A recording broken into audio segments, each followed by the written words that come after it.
You either is or you ain't. You do or you don't. You can or you can't. Or you will or you won't. Either way, baby, a good man, well, he's hard to find. Welcome to the One More for the Good Guys podcast, where good guys gather to shed light on the good life, the people, and the good things that make it that way. I'm Mike McGill with my co-host, Jamie Akins. Now, raise your glass, lend us your ear, and let's have one more for the good guys. You either is or you ain't.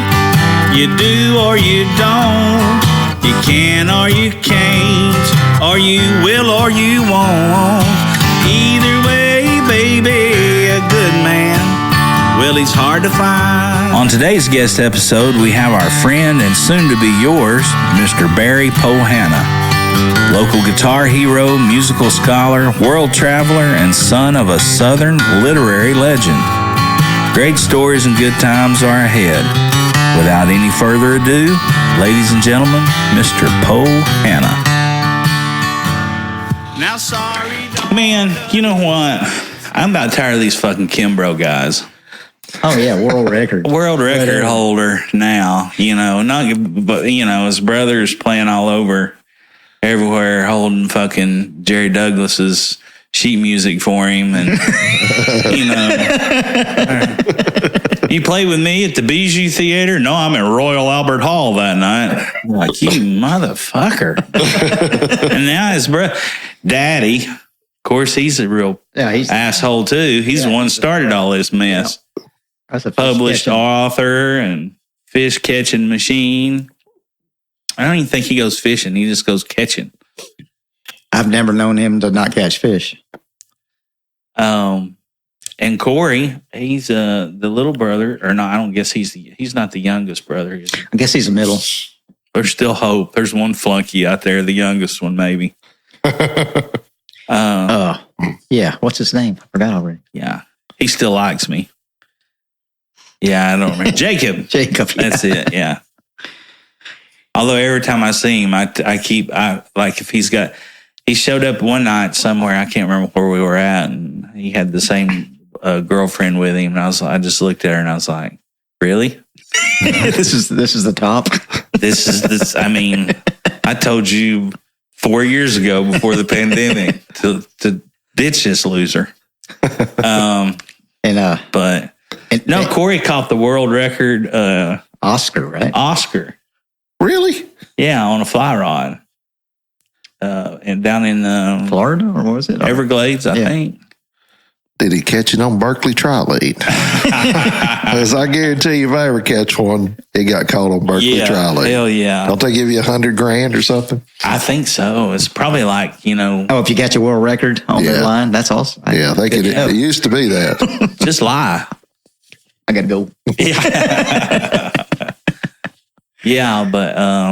and Daniel's so into... He's heavy, and he only fishes with a fly rod now. And it's like... Yeah, the number 3-2 nymph on the slide on the peak of pocket. I'm just like, dude, I'm a bait soaker. Yeah. Let's just go fishing. Yeah.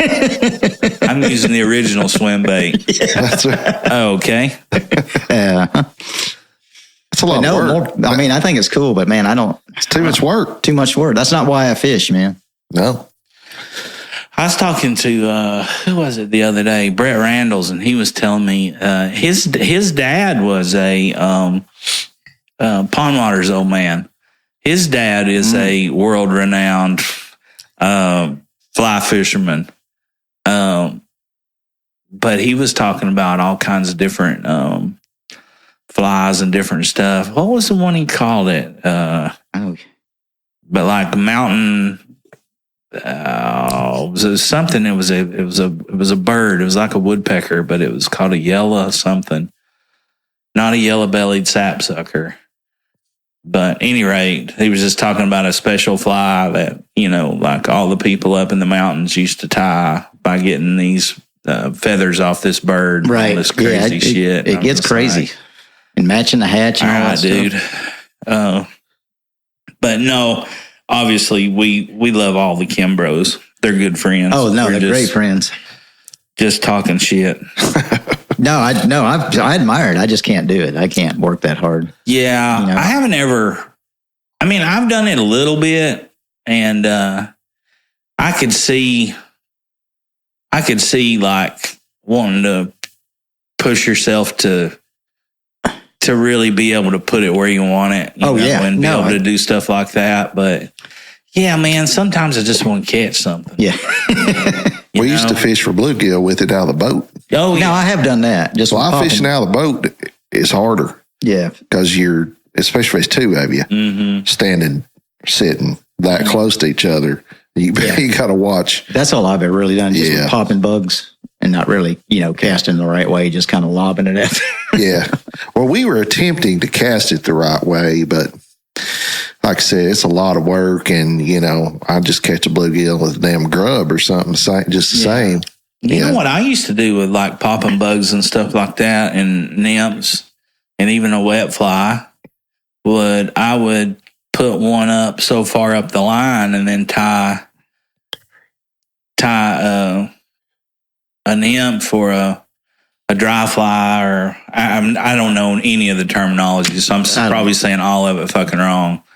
Got me fooled. I like that there's one called a nymph. That's my favorite one already. Yeah. Didn't know there was one. I might get into fly fishing for sure. This week brought to you by Willie Lander, Master Bait and Tackle. Hey, he's a master baiter.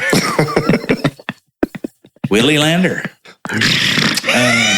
Yeah, you like that? I do. Soak in there in a minute. It took a minute. But at any rate, I would do that. I'd put the popping bug way up here, and then tie the dry fly or the wet fly or whatever, the little trailer, tie it like 18, 20 inches back behind it. And then, and use really, really light line, like maybe 2-pound test. And then if I needed a little weight, I'd take a small, like an inline cork. Yeah. And run it on up the line. So basically, if you had like a 6.5 foot rod, you'd have 6.5 foot of line out to the end of your bait. So you'd have to lob it, whoosh it, like that, and lob it to get it out there. But I've caught a bunch of big bluegill and red eye like that off those. That works, yeah. In ponds and stuff, which are pretty fun. So you live right there to the back end of Tennessee? You just walk down to the big river? Yeah, I live, it's maybe a half mile to just walk down to the bank on several different places. I can go to the park. I can go down to the airport, under that bridge at the airport. The backside, too. That's a great place for skipjack and stuff. And then there's another bank where they just built some big condos. That's where I caught that big striper and that big, huge catfish. That's where I was fishing this morning. But nothing like that happened. I got out too late. It's like noon. Yeah, that's well, yeah. Got to cast a lot then. Yeah, but I went out last night and did a little bit better. It was a wide variety. That's what I like about going down there. You just never know what I caught 4 different species in 30 minutes. Yeah. We used to go down below Calhoun's down there. Like when I say below Calhoun's, I mean under it. Mm-hmm. Fishing with those carp. And bowfish. Yeah. And draw crap during lunchtime. They'd all come out and watch. And they tried to run us off a couple times, the management. And I was like, buddy, I can call TVA. Free river. Man. It's waterway. Yeah. You can't be doing that. I said, and under there, they're fed well. Yeah. We're talking about carp this big. Oh, yeah. Big rib eating mothers. Yeah, well. How much for one rib? Let's put it in my fin. Man, get out. Yeah. He wanted to pour a little soda in his head. That's Chris Rock. Yeah. Have you guys seen those? So evidently that's a real problem now, like with landowners and stuff. Have you seen any of those YouTube videos? Oh, I have. Where all the guys are like arguing over bringing fucking guns out there and shit. I haven't seen that. Yeah, for people fishing at their docks and different stuff. Can't do that. No. I'll get shot back at over my boat. Yeah, no, for sure. It's just it's just a shame. It's like, now, it'd be one thing if they were down there messing around with your stuff, or if you seen them, or if your kid's down there swimming or something. Properties, or kids swimming, messing around. Like have common sense. But just a guy throwing at your dock jigs and buzz baits up under a dock, or flipping for crappie and stuff. I mean, really? You're going to come out and... People are dumb. I seen this stupid goddamn... Listen, I figured something out a while back. But I know exactly what America's gross national product is now, and it's stupid motherfuckers. Well, yeah. We can grow them here better than anywhere on the planet. I'll tell you what. Yeah. We don't need fertilizer or nothing. We just grow them. I'm coming up the road today, and there's this guy. I don't know what it said. It was some kind of, and I'm not knocking.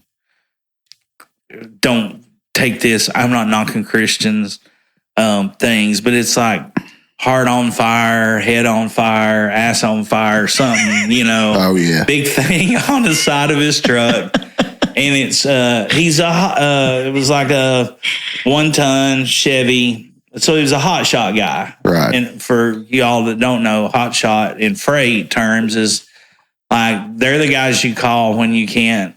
It's too last small. minute, but well, explain it to them because you're a freight guy. Well, yeah, it's broadly used, but basically hot shots are when you need something moved right now and you can't put it on the back end of a trailer, and it's typically too small to put on something else. So guys in pickups, 3/4 full-ton pickups and trailers will take it from one place to another. Right. Usually that's when we say hot shot. It's contract out with. Yeah. Right. Yeah. And I think there's a show on I'm sure there is. I think there's a show on right after 2,000-pound sisters. No, goddamn, I can't. Let's don't talk about that. I can't take that shit. Oh, well, that and the fucking what's that? With all the Mormon wives and the fucking pimple popper. Pimple popper, yeah. And then the investigation ID and. Who shot Sam, and there's a lot of those. But 1,000-pound sisters is different. The little people. Oh yeah. And then you got what's the other one? The people that fucking just do like I ate my own hair for 2 years. Yeah. And good shit blood and yeah. The reason I say I can't take it is because every time I go in the house at my mom's, she's watching one of those. Oh yeah. Oh yeah. And she'll be laying there asleep and it'll be playing. And I'm just like, this can't be good for the old lady, Yeah, no. Seeking in subconsciously. Like osmosis. Well, used to, before they had all those channels, they'd get that news magazine at the grocery store right next to the National Enquirer. Oh yeah. And I didn't mean to get you off topic, but go ahead to talk about your hot shot. I have one of those. Okay, back to the stupid motherfuckers. Yeah. So I'm coming up the road and I see this, this guy's, he's busting ass up Rutledge Pike. Gotta get there. I'm doing 65, 70 mile an hour. He don't even have a load hooked up.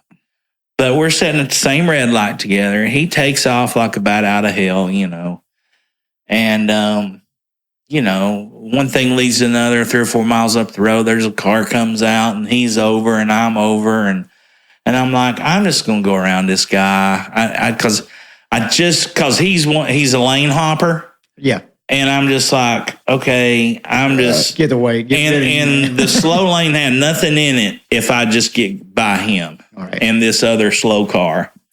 So I pull out, get around them. I get back over in the slow lane. No problem. But the whole time I'm trying to get past this other car, he's just barreling on my ass, right? And I'm like, do I just lock it up? I'll say, fuck it. Because I'm driving a $10,000 car and he's driving a $700,000 truck, with his ass on fire and or whatever. You got a bad back already. Right, yeah. And let's see if he hits me it's his fault. Yeah, I think I'm going to lock it up. But I don't. I get over. And as he goes by, I noticed he had this big, weird-looking thing on his sliding glass window, this big sticker. And I'm like, I wonder what that fucking sticker says. I mean, because I'm already coming up with a bit on this motherfucker just as fast as I can, you know. Well, he drives by, and the thing on the back of the window says, don't make me take you to the train station. So it's a Yellowstone reference from Rip. Right. You know, because you can just fucking kill people and take them somewhere where nobody can find them and live your life happily ever after. Yeah, because that's the way it works. Because that's the way it works, right? So you don't fucking TV. And I'm just, I just pass by and I'm just like, God, does fucking people really think that's I know the way life? No, stupid. They're going to put you in a cage. Or in a box. Exactly. So, I don't know. Thinking about those people running out there on fishermen in a boat, in a fucking body of water with a gun to shoot them because they're throwing, a buzz bait up underneath their fucking dock. It's just gotten ridiculous, man. That's just not the way the world works. Stupid.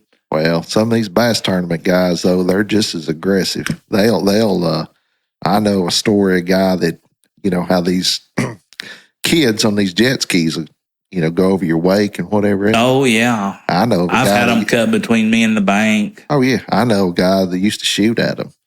Had a 22 pistol. He used to take shots at them. They went by.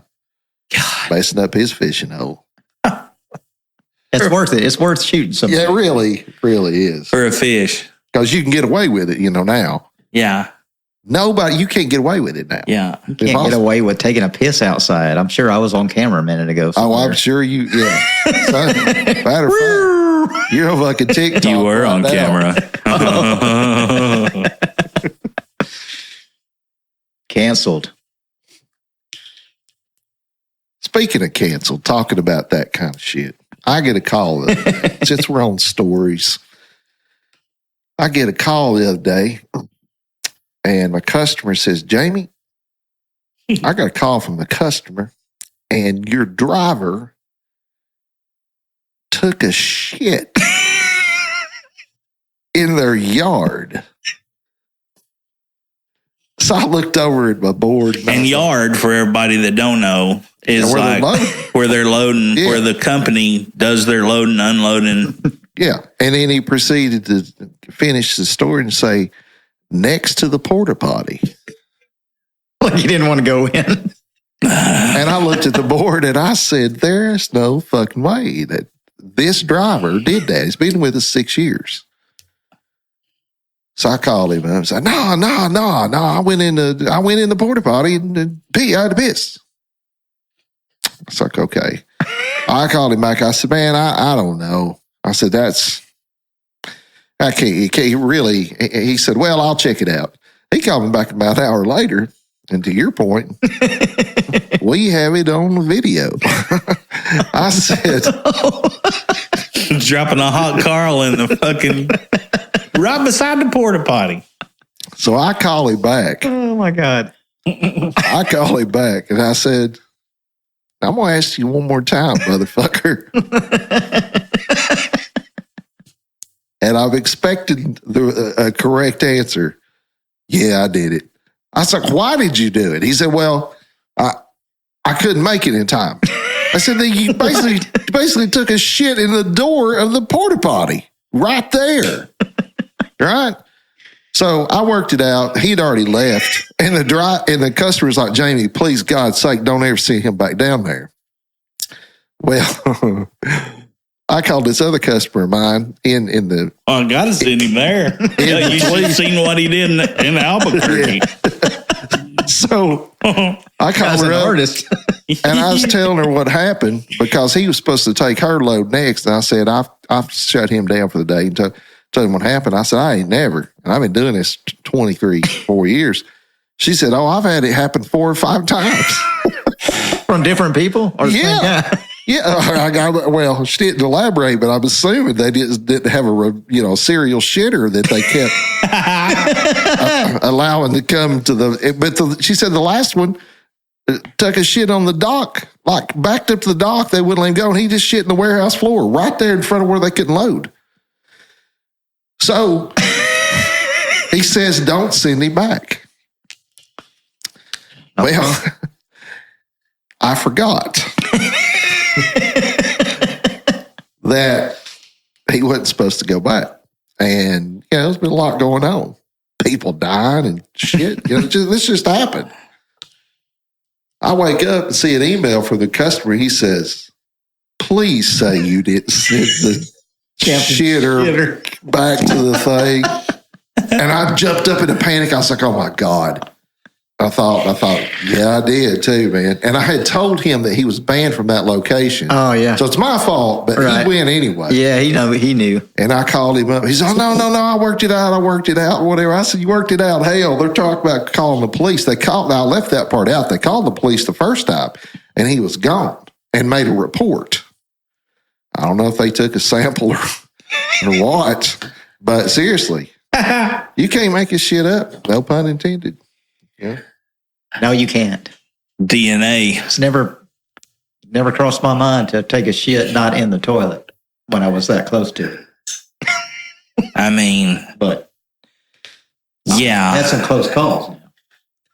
I've had some close calls, but not right in front of the bathroom door. Close call.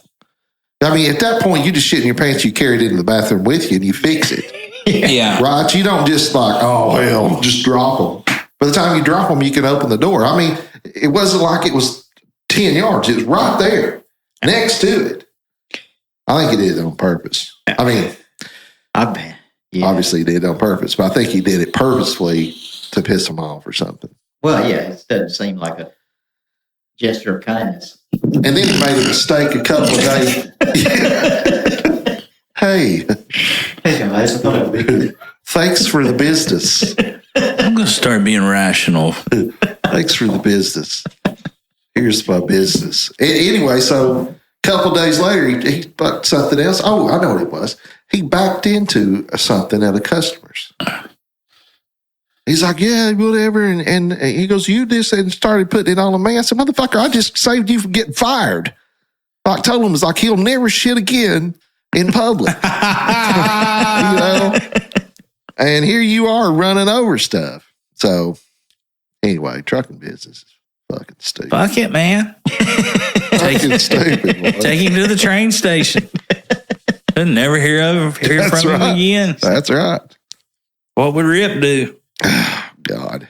I mean, that hole. Oh, for Christ's sake. Rip. I seen one going down the road the other day in this black Dodge truck, and they had a Yellowstone sticker on the back of it. And I'm just like, oh, is that what all it is? Jesus Christ. Yeah. I got you. It's a cowboy show. I got you. Yeah. Yeah. Set in modern times. Modern day cowboy shit. Yeah. Cowboy show. Hey, it's a good show, but I mean, obviously, it's a drama. But don't lose your fucking mind and think you can on Netflix or something like that. I think it's on Paramount, wasn't it? Yeah. Something like, Paramount service. Peacock, I think. Paramount Plus, I believe. Yeah. I believe that's right.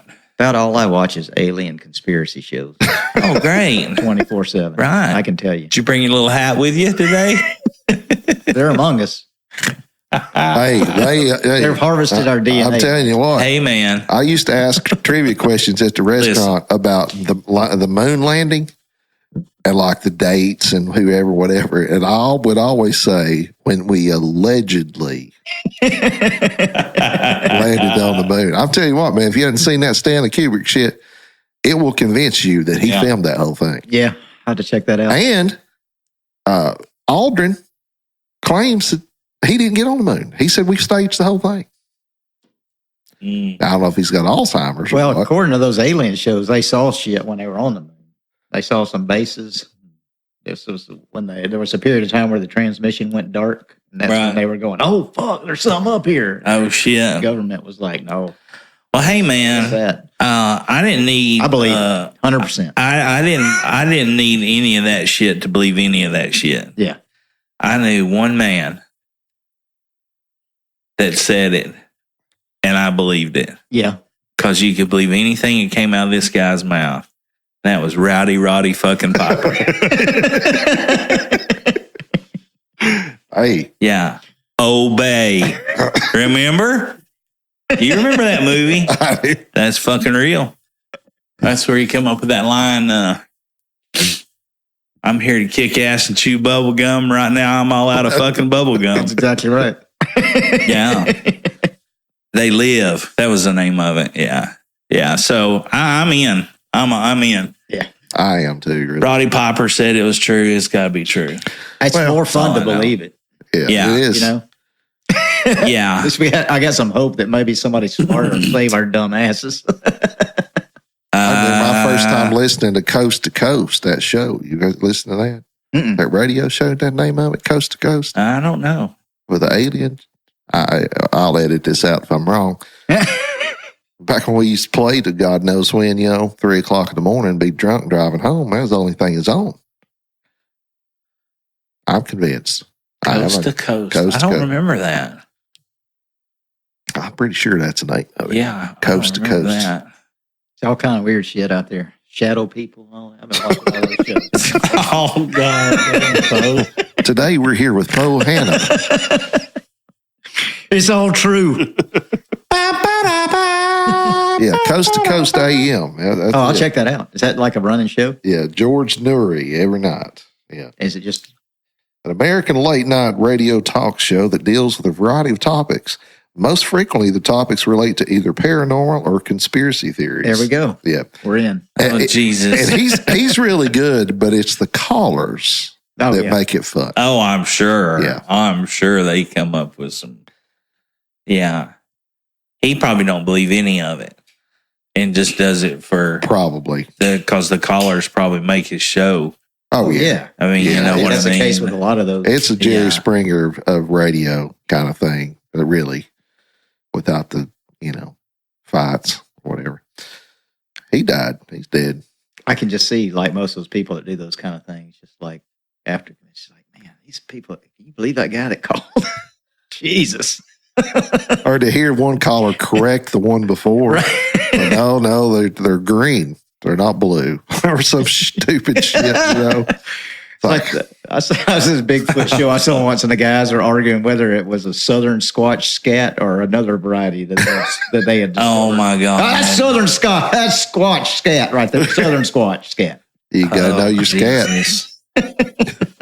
Where's it? Truck driver scat. Could be either. I know where you can find that. Yeah, I do too. Me and Macho wrote a song one time for that show, Finding Bigfoot. Yes. And he was on it a couple of episodes. Really? Yeah. Damn. They had him. I believe that. Yeah. They had him out in the woods down in like fucking Coalfield or around Brushy Mountain somewhere. And he would just be like, yeah, he would do the hog call and the whole thing because he was a professional hog caller or some shit. Oh my God. Knocking on trees. Yeah. I'm sure you can stream it. I'm sure you can find it online. Oh, well. Man, but I was like, what? And he goes, yeah. He said, man, I had them going. I said, well, they would be standing out there, and I just go, did you hear that? That's so and so. That's classic, man. I gotta look that up. Yeah, but we wrote this song called "Bigfoot's Big Footprint."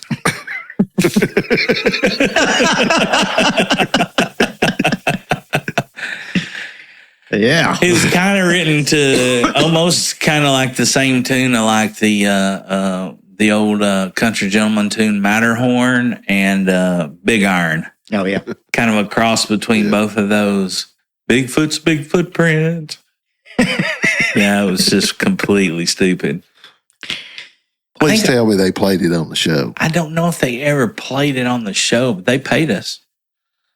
So, that's one more for the good guys there. It really is. Yeah. It really is. And in one part of the song, I remember we were playing it. We were out on Market Square and we me and Andy and the guitar, we were playing it, and the big goofy dude that's on the show, and we said some part about it, something in the song. There was the word monster, but it wasn't like, we were calling him a monster. Calling Bigfoot a monster or nothing. God forbid. 12-foot hairy fucking ape man. No, that wouldn't be a monster at all. That'd be a manster. Motherfucker. Are you kidding me?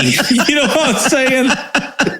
And he looks at us and he's like, "Oh, we got to change that." Bigfoot or people. Bigfoot's not a monster. He's misunderstood. Yeah, it was something like that. And I was just like, "Okay, we'll say something else, I suppose." These great white sharks, they're misunderstood. Yeah. And the widely misunderstood Bigfoot was coming round the bend. But Andy just doesn't have the same ring. But Andy was great because he would just let them go and go with it. I got to check that out. He'd just go along, and me, I would for a little bit, and then I'd just be like, you're stupid. I couldn't take it. I couldn't play along. Oh, man. I was like, is this real? Andy, we like your attitude, but you're friend. Yeah. Yeah, we like the songs at the monster part. But, maybe he sits this first episode out. I'm just sensing a little skepticism from your pal here, and we're not appreciating it. Mm-hmm. We take what we do very seriously. It seems awfully volatile. You're out! I'll kill you! Take you to the fucking train station! And your monster, too. Yeah. Yeah. Oh, man. That's funny. Hey, good guys and good gals alike. If you're looking for somewhere to go to get your hair did, then look no further than the Chop Shop Hair Studio. Our longtime friend and supporter, Cindy Lou, opened this spot located in Knoxville's very own Happy Holler back in 2010. Chop Shop Hair Studio offers a variety of services, including facial waxing, accessories, tools, and a complete line of men's and women's products, along with essential oils. A lover and supporter of the musical arts here locally and abroad, Cindy has a small stage with stringed instruments and offers discounts to guests if they are willing to play and or sing a song. The Chop Shop Hair Studio is a little bit country, a little bit rock and roll, and 100% pure style, just like our dear friend and owner, Cindy Lou. The hours are Tuesday through Friday, 9 a.m. to 7 p.m., Saturdays, 10 a.m. to 4 p.m. You can also visit thechopshophairstudio.com and or call 865-525-4240 to book your next visit to go and get your hair did. Located at 1206 North Central Street, Knoxville, Tennessee, Chop Shop Hair Studios. Stop by and tell them McGill and Jamie sent you to have one more for the good guys. So you a Bigfoot? You think Bigfoot's out there, the Squatch? Oh, would you go squatching? I'd like to believe it. Yeah. Yeah. Yeah. Mm-hmm. Hey man, whatever. Mr. Bohanna. I'd like to believe it. I just think it makes life more fun to believe shit like that. Well, you got a point. It really does. I'd be a little disappointed if they proved it once and for all. It's been a guy in a monkey suit. I'd be like, oh shit, what an asshole. Shit. No, I don't know, man. It's worth thinking about for a little bit. Yeah. Well, so they go all over the country looking for this thing now, right? I guess so. Over there in the Pacific Northwest, I can maybe see it where there's nothing. I mean, who knows? Yeah. Well, that right there is kind of along the lines of what the other day, and like recently, it's funny you talk about Bigfoot, but I was watching some mockumentary about where this guys were up there growing pot, apparently that's the world's best marijuana up at that area. Mm-hmm. Yeah. And they had a story about one that they said a Sasquatch killed a bunch of them. Oh, I've seen that. Seen that? Yeah. And so, I was watching it. I've seen them all. Oh, Jesus Christ. And somebody was watching it with me or whatever and said, "You think there's a Bigfoot around here?" I swear God looked at him and said, "Hell no, he's up in the Northwest, just like Pacific Northwest. No fucking Bigfoot's around here. No. We killed them out." Yeah. They'd be hunted. They went the way of the mountain lion. What the fuck's that? Shoot it. Let's eat that big son of a bitch. Fillet him out. Yeah. Skinny. Like Mama 3 fur coats out of that motherfucker. Yeah, he wouldn't last long. No. Here. Yeah. But yeah, up there where nobody ever goes. I mean, who knows? So speaking of mountain lions, Now they're real. Yeah. I feel they do exist. well, I was on Facebook the other day, and this dude I went to school with back in the day, I guess works over here at the East Bridge at the plant over at the industrial park. Campkin in that area. Yeah, East Knox County. That's where we're at here in the honky tonk. Mine Road. Mascot, Mine Road, all that area. There's a monster on Mine Road. There is. Go ahead. Really? Booger Rock. Yeah. Booger. Yeah. So, but at any rate, he put a picture up of a fucking mountain lion that was walking through the parking lot over there at the industrial park. And I've heard them. Have you heard them out here? I'm not here, but I've been out in this area in different parts, and I've heard, it's like something. Right. Bigfoot. Yeah.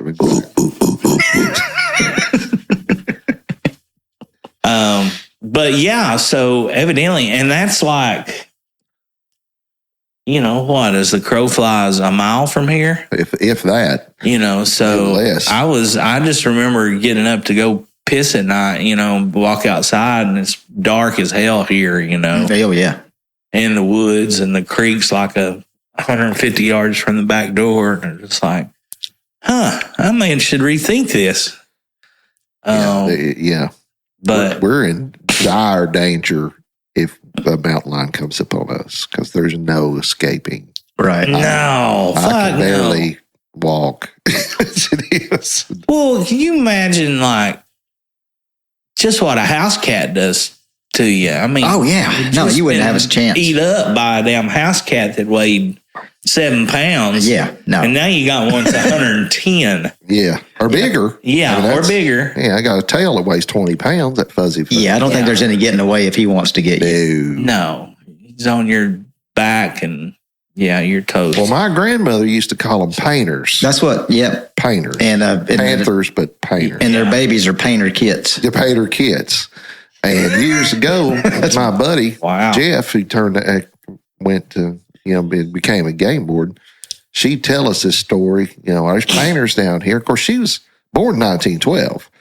So in her day, might have been. Sure. And for a long time, they have sightings all the time. And Jeff would tell me, for years, we go out to these sightings and look, and we've never seen one. And then you're talking about your buddy lately. And I asked him the other day, 6 months ago, he said, yeah, they're back. Mm-hmm. So I got a friend that lives on Artella, which is off of Martin Mill in South Knox. And he's pretty sure one's come up to the edge of his garden. They had one there for a little bit. He said it was just weird. That just like the dog started acting really funky, and it's like saw something big just kind of amble off, and it's like, oh shit. Yeah.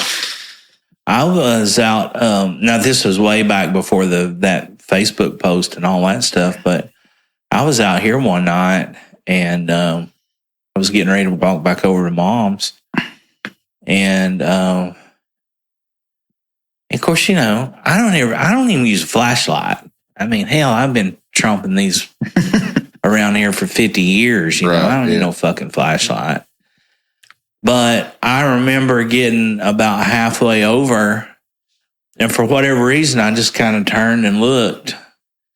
And over here behind, like, right past that big cedar tree next to the neighbor's place, I just seen two eyes. Now it could have been a coyote, or it could have been anything. It could have been a neighborhood dog. It could have been anything. But this ain't, the only neighbor I got, has a weenie dog. Right. So I don't think I would have seen it over the pile of lumber that was out there. Could have been that white dog from Ocracoke. Oh, shit. You're coming after you. Some bitch had red eyes, man. Ooh. I can't believe you remembered that. Yeah, oh, yeah. That was a good one. I got to write that down sometime and tell that story. Didn't it involve a midget, too, somehow? A little person. I'm sorry. Fuck. I'm sorry. Canceled again. Yeah.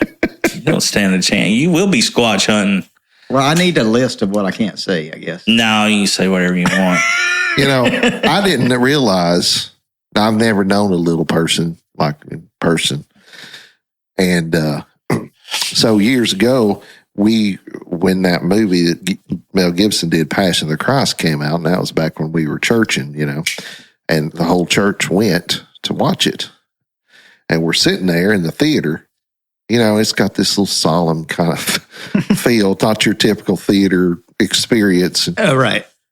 Whole church is there, and you got these ladies, whatever. And my buddy looks at me. He goes, "Man, I've heard this pretty rough, it's right. pretty intense." And he goes, "I've seen some intense stuff too." And I looked at it, I said, "Me too, man." I said, "Hell, I've seen midget porn." Oh, God. I said, "They'll just, I don't know what," and I said, "They'll just take one and just throw them right in there with a human." With a human, oh shit, fire. And man, we got been nice knowing you, folks. Been nice knowing you, folks.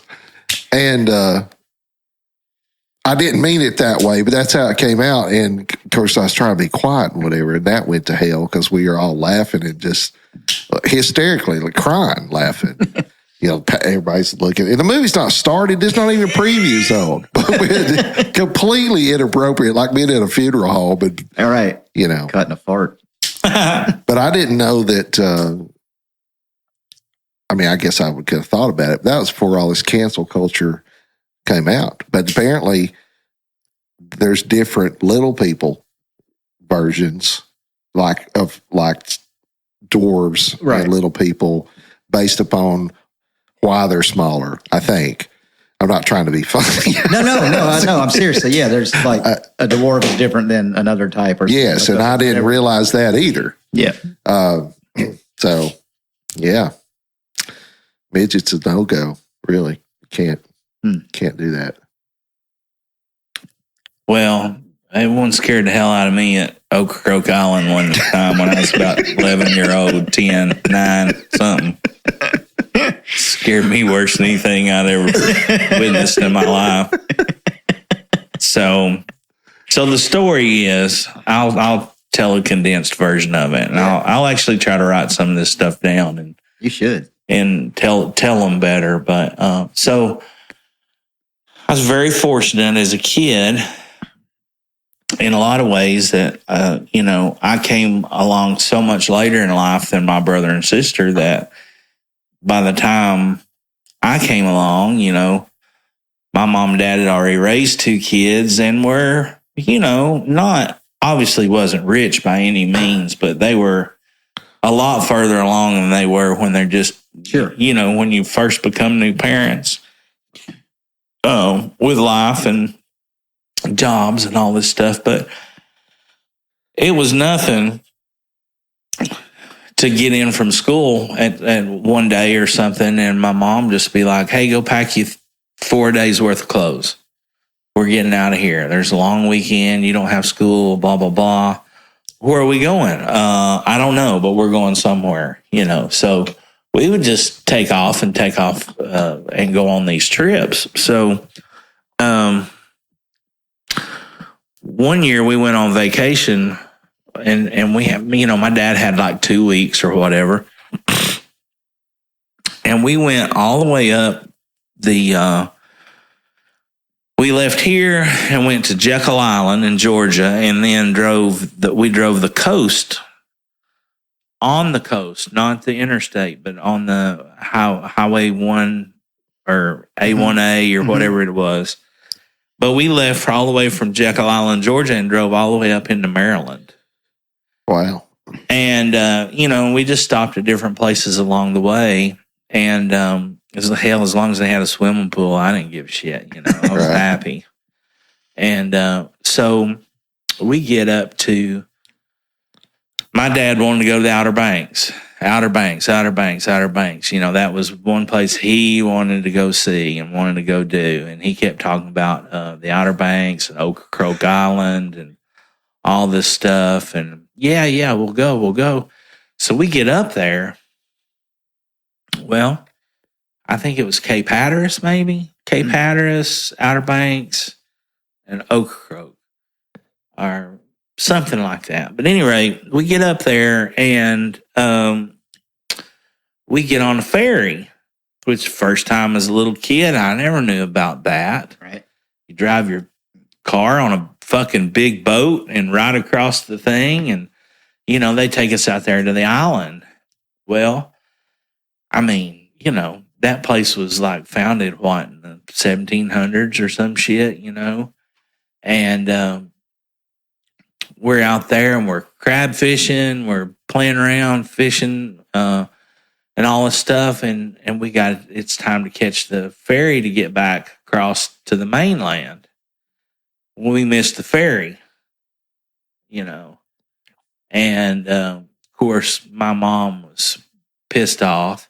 My dad was mad, you know, and we had, you know, classic dad. He had drove like, I don't know, 36 hours or something, you know, without sleep. Because that was safe back then. Oh, yeah. That's how you did In a it. car that was made out of real metal. Yeah. With no seatbelts, laying up in the back window. You know? Oh, yeah. I remember it well. Yeah. So we get up there and everybody's kind of pissed off a little bit, you know, but still not, you know, it wasn't like, he's just another normal, you know, whatever. So my mom's like, well, we'll just try to find a place on the island and spend the night, you know, because the ferry wasn't running again till the next morning. And, you know, boys, when it's dark up there, it's fucking dark. I mean, they ain't shit. So it's kind of spooky. Fog's rolling in, you know. I mean, it's an island. It's out there. It's got that weird fucking name. Yep. You know, the whole deal. The whole deal. You know, the whole deal. It smells like somebody's dead asshole up there with all the backwater and all that stuff. So we make it over to this inn. And, you know, we had no idea back in those days what a hostel or sharing bathrooms or just an inn, just to have a room. Right. You know, it wasn't the fucking Best Western or the Holiday Inn, right? So we get up there and my dad's just kind of over it. He's like, I'm super tired. Y'all just go find a room. You know, I'll start unpacking. So we go into this old inn, and it kind of looks like the Addams Family house already. You know, it's dark. Everything's creaking when you walk.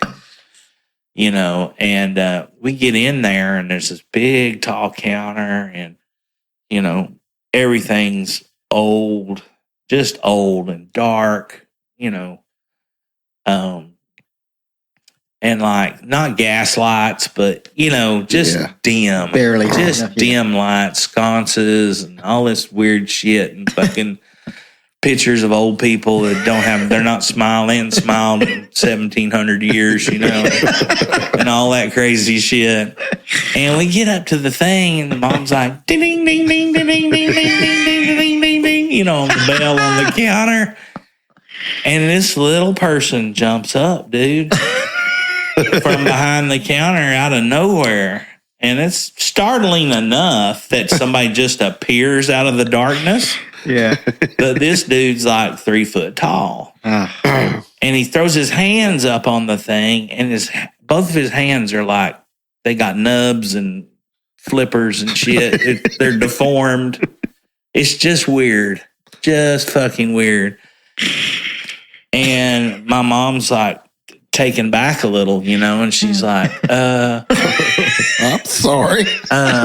We want to know if you got a room for the night.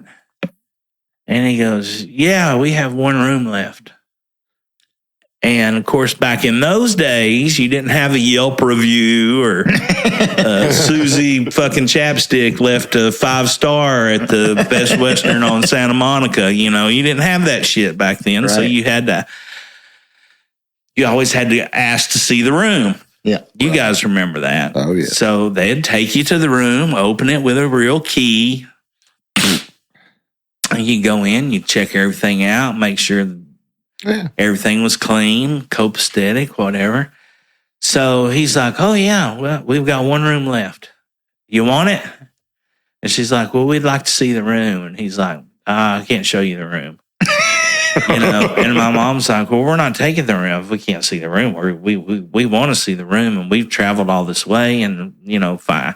And I guess she's just going on this thing. And he's like, fuck, I'm just going to show this bitch the room. You know? So we follow this little guy, and he hops down off the crate or whatever he was perched up on when he appeared out of fucking nowhere and walks around the corner of the thing. And we're following up these steps, and they're just creaking and popping, and, you know, and I swear one of the pictures, I just seen their eyes move, you know, totally fucking like we hadn't had HBO very long, right? But I had seen way too much scary shit. You know, we've talked about that. Yeah. You're tugging on your mom. Yeah. Mom. I'm like, we need to get the fuck out of here.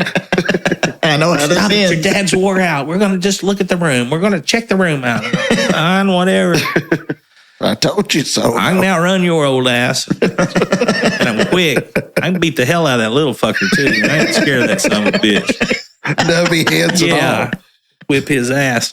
So we get up there. We look at the room. The room's fine. Yeah. You know, it's like, okay, there's a big bed. We're all three just pile in the fucking thing, go to sleep for a while till the ferry comes. My mom goes, well, where's the bathroom? Where's the restroom? He's like, oh, the restroom's in the hall. And she's like, in the hall? She's like, yeah. So it's the restroom for the whole floor. Oh. And she's like, you know, and again, we didn't know nothing about, you know, knew nothing about that kind of thing. And she's like, well, okay, you know, I guess we'll take it. Great. So we take off back down the steps. We get down the steps. He goes around the corner, and when he opens up, like, you know, like the gate of the, like a, what's that called? It's a door, but it's a banister. Like you know? Right, it's a swing door. Yeah, just a little swinging door. That's like a built, faux wall. Yeah, that's built on a banister. Yeah. There's a name for it, and I can't think of it. But he opens that thing up, and as he's walking through, there's this fucking dog. I shit you not, man. That son of a bitch is bigger than Poe. This dog at the head, you know, at the top of his head is like, for y'all that can't see this, the top of his fucking head was nearly 4 foot tall. Oh, my it was this giant fucking shaggy white dog. And not shaggy like sheepdog. the sheepdog shaggy Yes. that you seen on Right. Flubber and on the Wild World of Disney on Sunday nights. This wasn't this kind of dog. And I'm just looking at it, and it's like this wolf-looking dog, you know, and it's solid fucking white, and its eyes, I shit you not, are glowing red. I don't know if it's just, you know, the candles or the sconces or something reflection or what it is, but this son of a bitch is a demon dog, and this little bastard's got control over him. That's going to take me and my mama and our money and let us spend the night. And then we got to share the bathroom with everybody and worry about whether that big fucking dog's going to eat me when I have to go piss in the middle of the night. So I like punch her. Punch her right in the leg and the hip. She looks at me and I go, I point over there, and she looks and she's like, she looks at me with her eyes are just fucking wide open, you know, like big as plates. And she looks back at that guy and she looks back at me and she goes, what do you think we should do, Mike? And I said, let's get the hell out of Dodge. She goes, thank you, but no thank you. And she threw the key down and we went as fast as we could get out the door. What did you tell your daddy? We get back there and my dad's got all the shit out of the trunk. Oh, yeah. He's unloaded everything, worn out.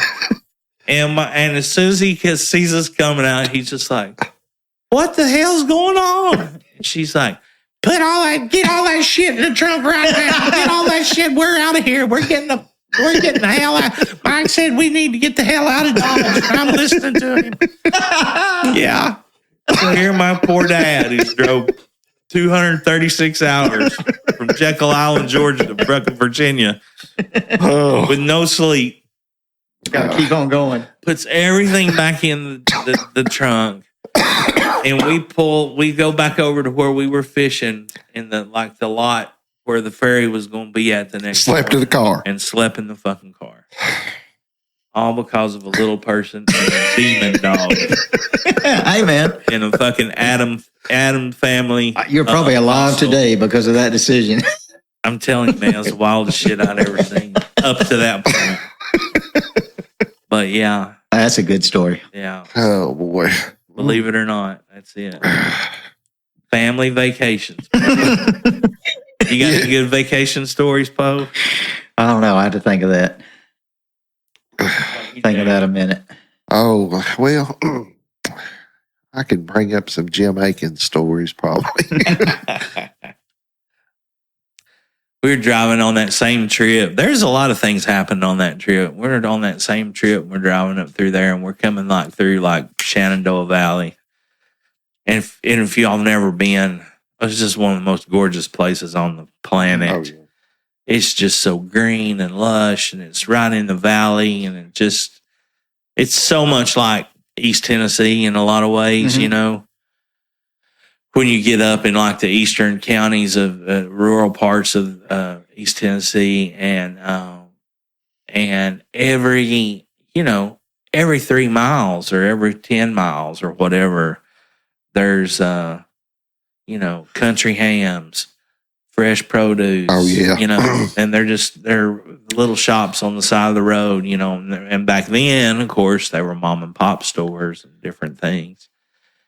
And you could smell that ham in those smokehouses and them curing, as you're coming up the road, And my mom, we're driving, and I'd cut a big fart, and nobody had heard it, Yeah.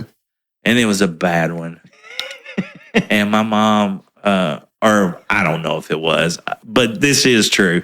I had let one just before, and my mom, in my child's mind, just as soon as I let it, my mom goes, smell that country ham?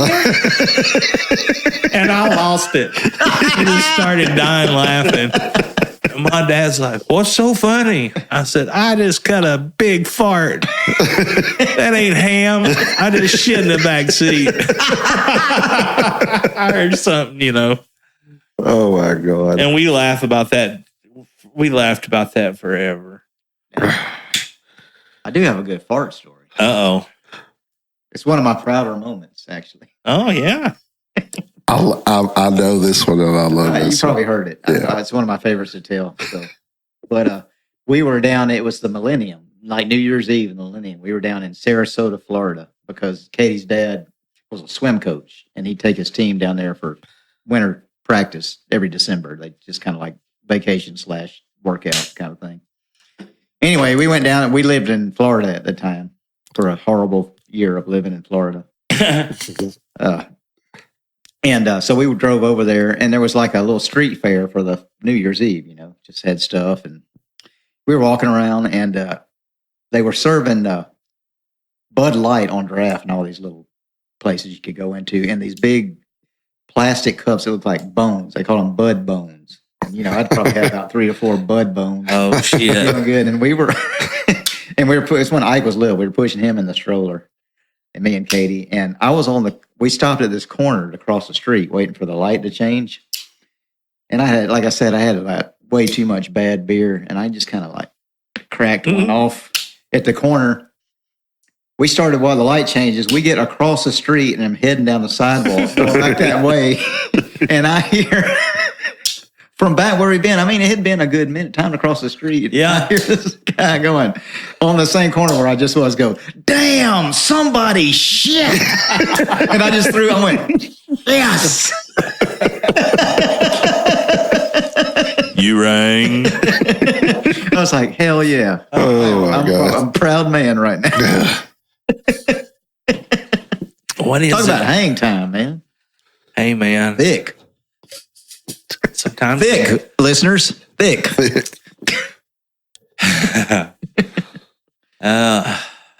Yeah. I'm sure there have been many more eventful things in my life, but that one always comes to mind. A lot of my family vacations were going with my grandparents. My dad was out in L.A. doing some screenwriting stuff. And my grandparents took me from Jackson, Mississippi to go visit him. And my granddad wouldn't drive more than 500 miles a day. I mean, it was it took forever. I mean, it was just like, we're in Louisiana yet? Shit. Yeah. And you know, it'd be like drive a few hours, stop, in 3 different places. Exactly, in 3 different states. You know, it always had to be Best Western, and we were going to be comfortable. And it's like, God, we're never going to get there. Coming back with my dad, he did it in a straight shot. He bought an old International, like Wagoneer looking thing. Yeah, he just bought it entirely. He went to like some used car lot, just found this thing for like $1,200. He says, great, packed all the shit in it, and we drove that son of a bitch 36 hours or whatever it was from LA to Jackson, Mississippi. Well, it would have been longer back then. Yeah. I mean, because you didn't have, I mean, I guess you had the interstates for, but yeah. This was like, late 70s, early 80s, something like that. That was a long one. Yeah.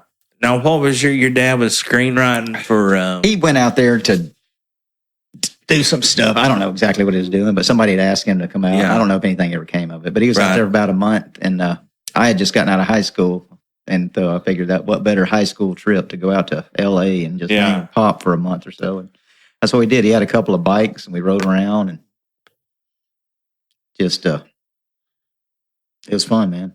He was in San Pedro, which is a little like port right off L.A. there. Right. And that'd been my first time to been anything like that. So you got to see the Pacific Ocean and ride bikes. Yep. Got out to Catalina Island. We drove down to San Diego. Oh, man. It was the first time in my life I'd had authentic Mexican food. Right. I'd grown up and shit about it. It's like Taco Bell, Yeah. And like the real burrito with like real meat. I lost my mind. I bet. What? Yeah. This is Mexican food? Well, shit. Yeah. But yeah, it was fun. Yeah, man, that sounds amazing. Yeah. Now, so your dad was a writer. Yeah. Yeah, I knew some stuff that you'd told me about him back in the day, but oh yeah. And I was reading some stuff today, but yeah, I mean, he was mentioned in the same breath as like a lot of those guys. I mean, like Faulkner and shit. Yeah. I mean, the best way I put it is like in like certain literary circles, I can tell people that he was my dad, and like certain people just lose their damn mind. Right. Yeah. Like the next guy would be like, "Who the fuck's that?" Right. What are you talking about? So it's that kind of fame. Yeah. Right. Sure. Writer's writer. Yeah. Southern lit. Yeah. But he was. Yeah, man, that was fun. It was a fun childhood because he was crazy. Right. Yeah. Just a. Yeah. So I got to live through all that. Yeah. And everything that goes with that. I mean, I got story after story of those years. If you wanted to go on. Well, sure. Tell us one. No, he just he was just like one of the last of the of that type of character that I don't think could really exist in society anymore. Just fearless. Just fearless. Just fearless. And drinking and Never did anybody any harm. Never, didn't go around fighting and shooting people, but just drinking and just being crazy and just. Yeah. But yeah, I mean, just stuff like, just crazy shit. It's fun to tell now, but at the time it was probably terrifying. I was like, why can't I just have a normal fucking house, Right. But in retrospect, it's like, hell yeah, I got to live through that. That was fun. But shit, he'd had a few wives, and like the second wife, when they split up, he moved out to a little house down the street. Like she kicked him out of the big house, and he rented some little hovel down the street where he could just be drunk and everybody leave him alone. And one night after on a real good bender, he's always into like bows and arrows and any kind of implements of destruction. And he like writes this note that's basically to the effect of, fuck you, bitch, you ruined my life. Puts it on the end of an arrow, a crossbow, and goes to their house. And like, she's got like this front door that has just like the glass panes on it. Just fires that mother just right into the house. In the wall. And she's like, what's this note? Like, fuck you. Like, God, I mean, that's the tip of the iceberg. He got fired from Alabama for bringing a gun to class to make a point. He was talking about honesty and fiction or something. And he was just drunk, and he just takes a pistol out and lays it on the desk and goes, people, that's truth. That's honesty right there. And these kids, 18-year-old college kids, they're probably like, fuck. This son bitch really has lost it this time. I told you, George, he was going to fucking snap. And that's when University of Alabama fired him, so University of Mississippi picked him up. Like, fuck, we don't care about that. Did he shoot anybody? Well, hell. Yeah. What's the harm? No harm. Wow. But just a lot of crazy drinking stories. Yeah. Yeah. So it was, in retrospect, it was fun, but probably a little harrowing at the time. Well, I guess when with him being that artistic, I guess he really supported you and pushed you to. Oh yeah, he was a big fan of me playing music. He was always kind of a closet musician. He played trumpet in high school and was a big fan. And he's the guy that turned me on. I mean, that's the first thing when I wanted to play guitar. I asked him. I was like, "Who's a good guitar player?" And he just said, Jimi Hendrix. So I went and bought Jimi Hendrix. Oh, really? Yeah. Wow. And I just kind of started the whole ball. But he had all his records. That's how I learned. He had like Creedence records and Stones and stuff. And that's what I do. Just play his records and just try to pick it up. Yeah. That's how it all got started. But yeah, he was always really supportive. That blows young people. I mean, especially these days with all the instructional stuff that's on man, YouTube. If I'd had half of that, man. Oh, yeah. Yeah. I feel like it took me twice as long as it should have. I remember learning to try to play Rocky Top on the banjo because that was one everybody wanted to hear. Sure. I had the Foggy Mountain Breakdown. And but the Rocky Top was one, if you were a kid. I mean, I was like 11, 12, 10, somewhere around in there. And but if you showed up and you had a banjo, so, hey, man, you know what? Nervous Breakdown or Foggy Mountain Breakdown or, and then they'd always ask for Rocky Top. Well, I just wasn't that far along, but I got a record, and just fucking drop the needle, back it up, drop the needle, back it up, drop the needle, back it up, drop the needle, back it up, until you learned it. And it probably wasn't just like... Well, that was the thing. It didn't need to be. But that's what also developed style. Yeah. And that's the one thing I don't like. I mean, I know it's just the new way to get your stuff out there, but all these like Instagram players and stuff, it's just like a 10-second clip that's flawless. And it's just like, well, yeah. Yeah. And nobody, I don't know if you edited that and it's still just 10 seconds. It's like, that doesn't really show me anything. It's good, but. Right. Playing by yourself, too. Yeah, exactly. To a backing track. I'm just like, right. Yeah, let me hear you on a gig, man. I mean, I'm not that I care. I mean, yeah, you'd be great. That's fine. I think that's the most polite way anyone's ever told me not to send them reels anymore. with that shit on it. Yeah. Oh, I didn't know that you'd send me.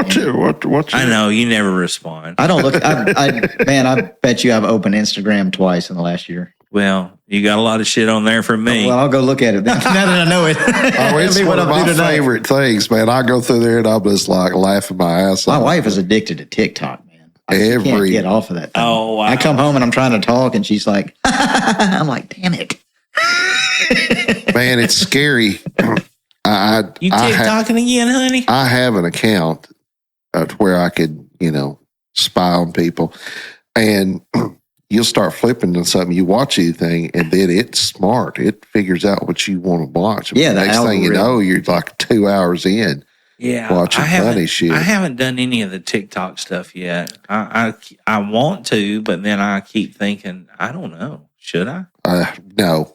It'll eat your brain and your time, man. Well, fuck you too. They can't. No, I'm saying.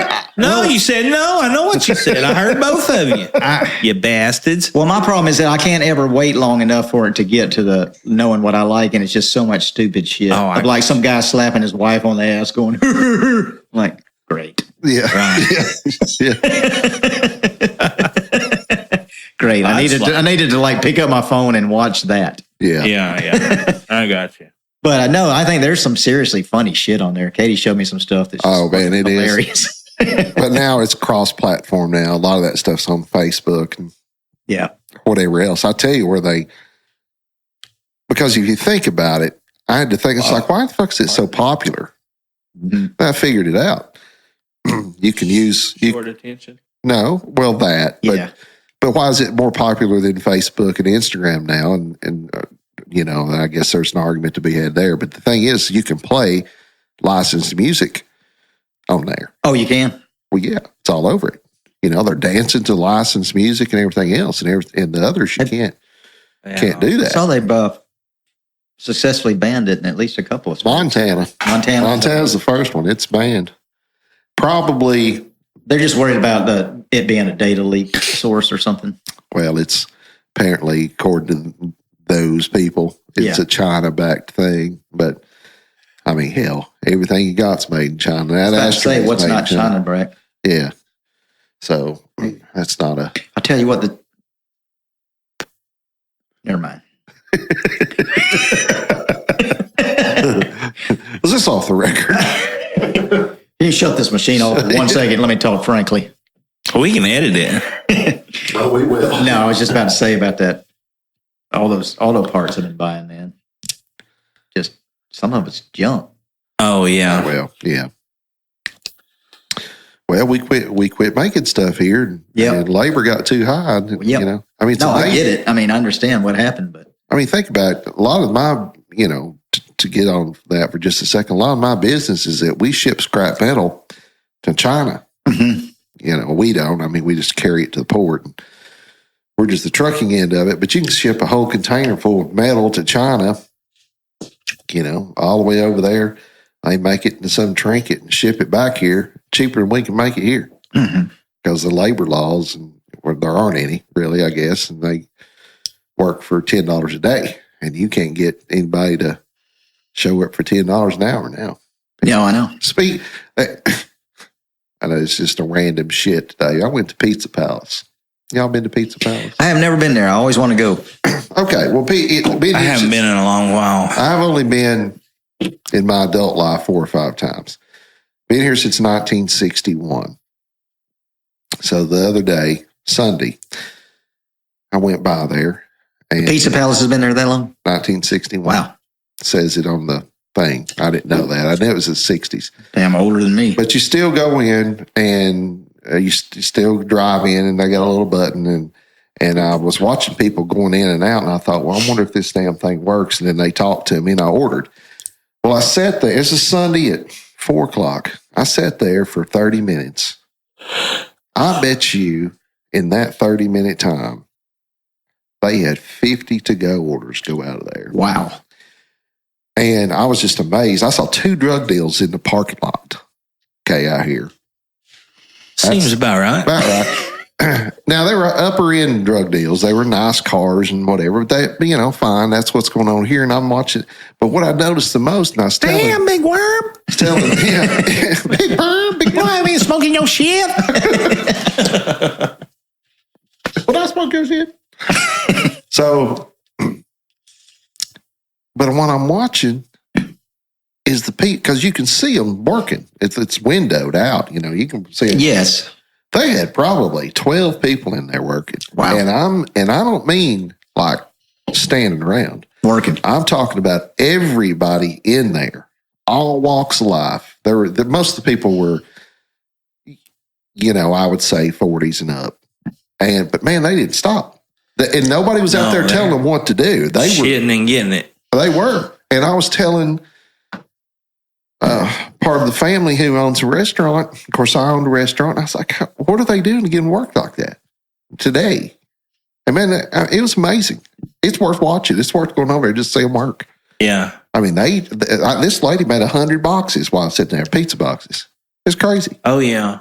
Well, that's the same way with us in that concession business with Robbie and Todd. I mean, with Jimmy's. The name of the game is how fast you can get people to hand you a 5, 10, or a 20. Yeah.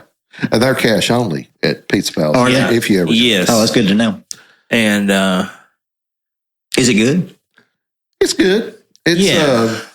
It's different. I mean, like the pizza, it's Greek.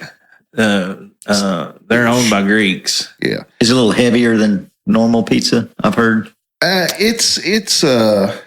No, it puts me in the mind of like a really good. I would say it would be years ago. You would say, "Man, that's great." Mm-hmm. Yeah, and now that pizza has evolved, and and we know all the different kinds. Yeah, Gotcha. But it's still good. When there was just pizza, it was probably just fine. Yeah, it was good though. Yeah. I mean, it's a local icon place. Place. I need to try it. I'll tell you the sleeper item. What's that? And a fat man's not going to lie to you about food. You hear me? All right, loud and clear. And if whoever's listening at home, the sleeper item is that ribeye steak sandwich. I've had that. Pretty girls. Yeah. Pretty good. And their burgers aren't bad either, too, because they've, just a regular, sensible, flat top, flat grill. Just greasy and good. Kind of got that Cardin's vibe to it a little bit. I think they're better than Cardin's. I do too. But it's crazy right there is that area, they've survived that long. I mean, they were knocking down the business too, man. There were people from all walks of life coming in and out too. It was crazy. But used to have Chandler's across the street. Yeah, I've been there. Yeah. And I don't think they ever revived that. And then Philippine Connection was down there. Yeah, and Sue had been there forever. And Philippine Connection. Yeah, those places were really good. Of course, TikTok was there when I was a kid. That's what I was getting ready to say, the TikTok. That was where, like on this side of town, you were going to go to, going down there was going to town. That's what, living up here for like James, it would have been your closest anything. Yeah, I mean, you went to Burlington, you were going to town. That's right, Western Sizzling, buddy. That was it. Yeah. Right there in Burlington. Western Sizzling, which came along years later, but like TikTok, I mean, if you're going to get a steak, you went to TikTok to get a steak. Remember those places? Bonanza, remember those? Yeah. Bonanza and Western Sizzling. Get you a steak about like that. Yeah. Yeah. And, but yeah, I mean, you shop down there. Kroger was right there. Still there, but a little different.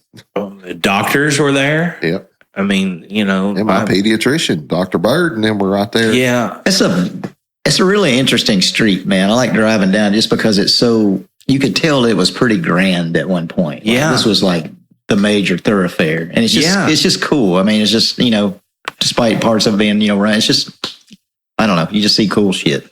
Well, and something I learned, this was before my time. Drive through some of those neighborhoods and look at some of those old houses, man. They were. Yeah. Well, there was a little neighborhood called Lake City down there at one time, wasn't there? Where the lake is over there at the that's fair. right. Yeah. And that was before my time. But yeah, it was.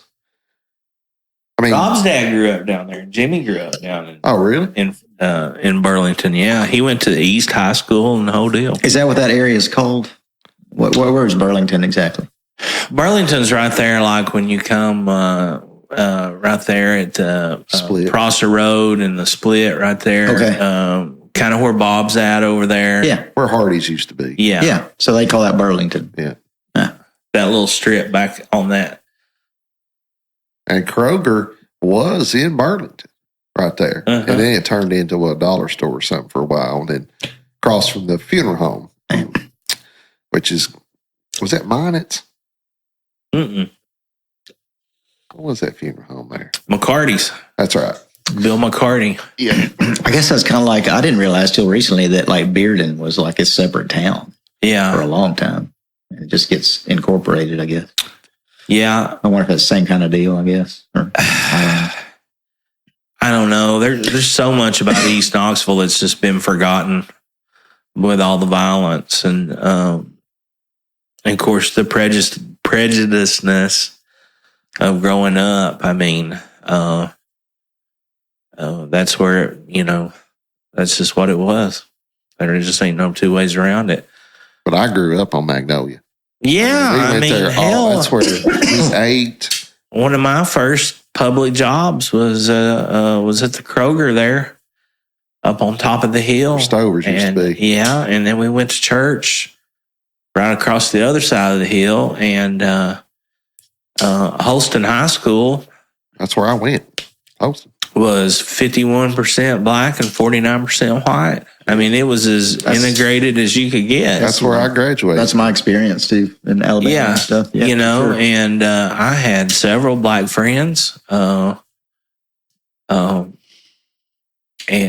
several white friends, and they're just never. I mean, I'm sure it was there, but at my time, my age, I didn't see it. I never seen it like that.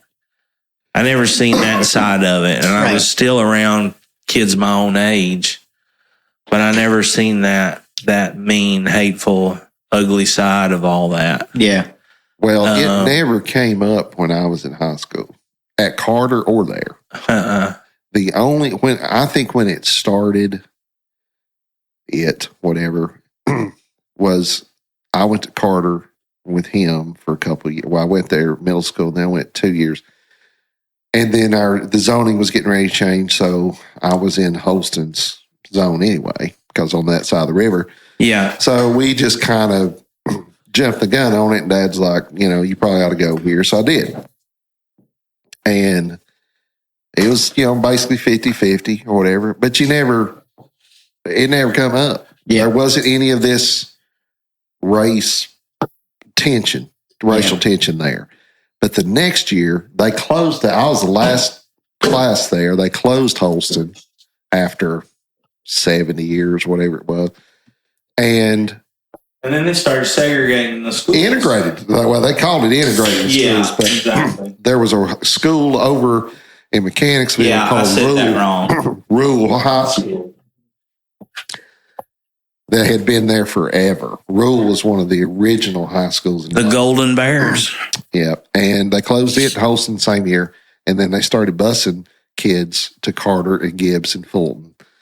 And then after that, it started to change, and I don't think it was necessarily as much race related as it was community related.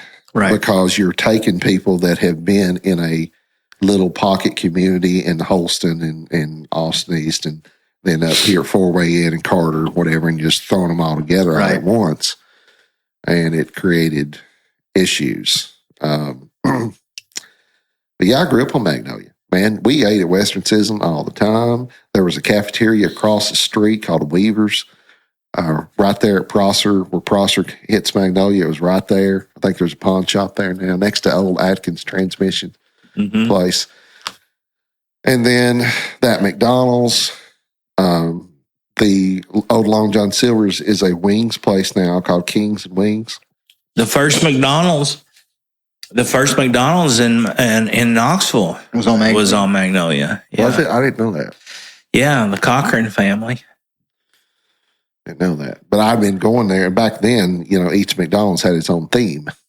And that one, like it'd have a pirate theme, or I think that one was a circus theme, the one on Magnolia. I can't remember exactly. But I can't remember that. I'm sure that King's Wings is a common name and it's not a chain or anything, but there's one down where my sister lives in outside of Birmingham, basically, and called King's Wings. And she's my sister dating this black guy, and he's like, we went down to visit, and he's like, man, I want to take you to this place, Poe. It's called the King's Wings. Yeah, I was like, hell yeah, you're taking me. It's gonna be good, man. And man, no shit. It was one of those places where the menu is just like the whole wall, and they got fucking everything you could think of.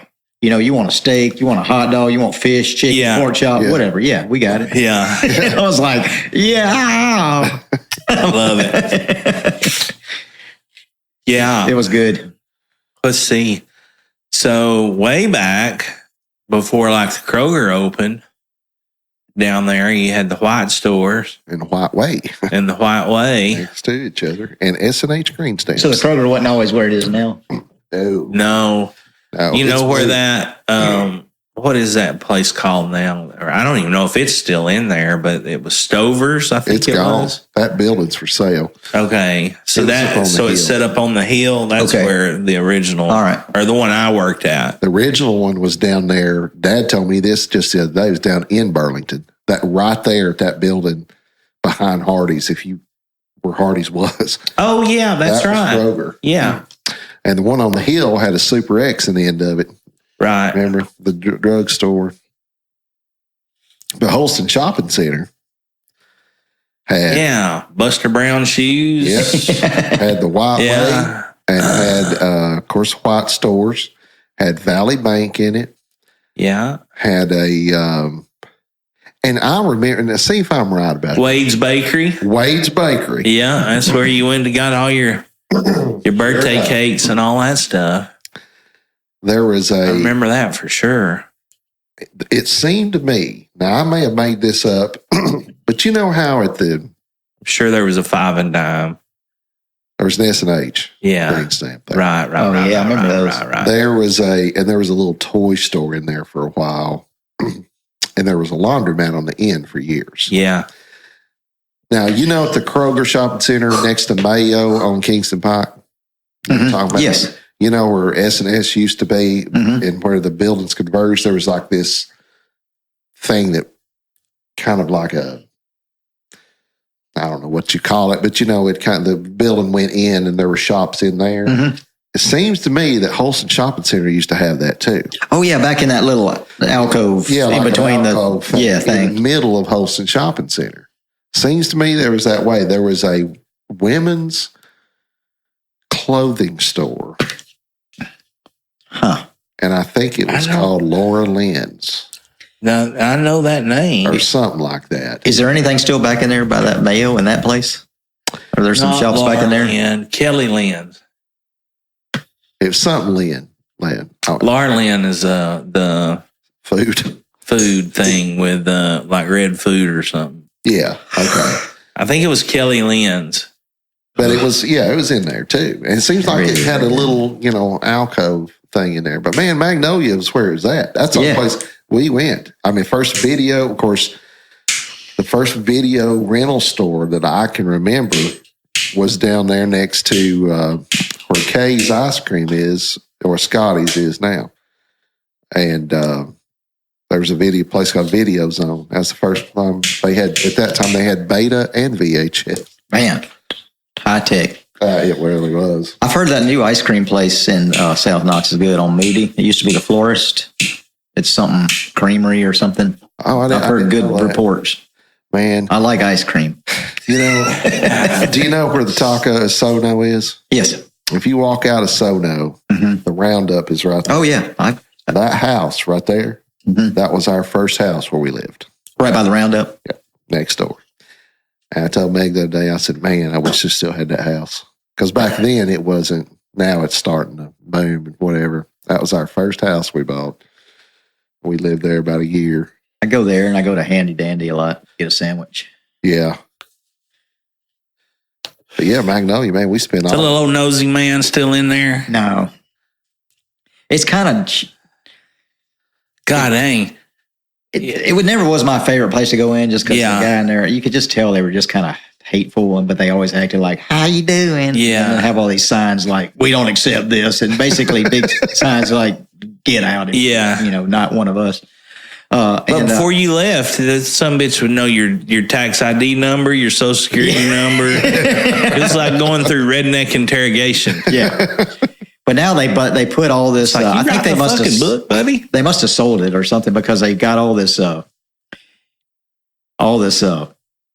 Delta 8 vape stuff. Oh, just like overrunning the place, and it's all new employees, and they started charging for credit cards. I was like, man, this place kind of shitty before, and now it's really shitty.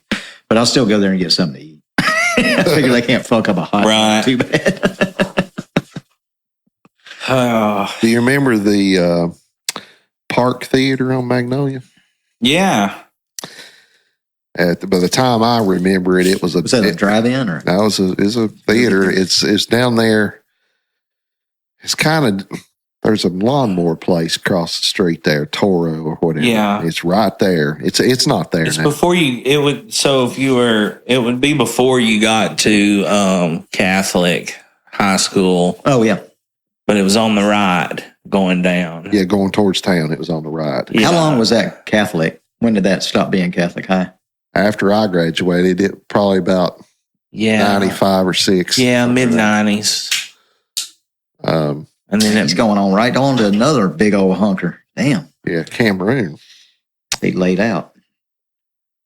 I think. Yeah, Park Theater. I think, if I'm not mistaken, no. Holy hell. That's jet. Put that way. I was getting ready to say, I think I seen Star Wars there, but I didn't. I seen that at Downtown West. I seen it at the. I remember going to see that. Yeah, I seen that at the West Town Theater out in the parking lot, the round one. That's where I seen Star Wars. Yeah.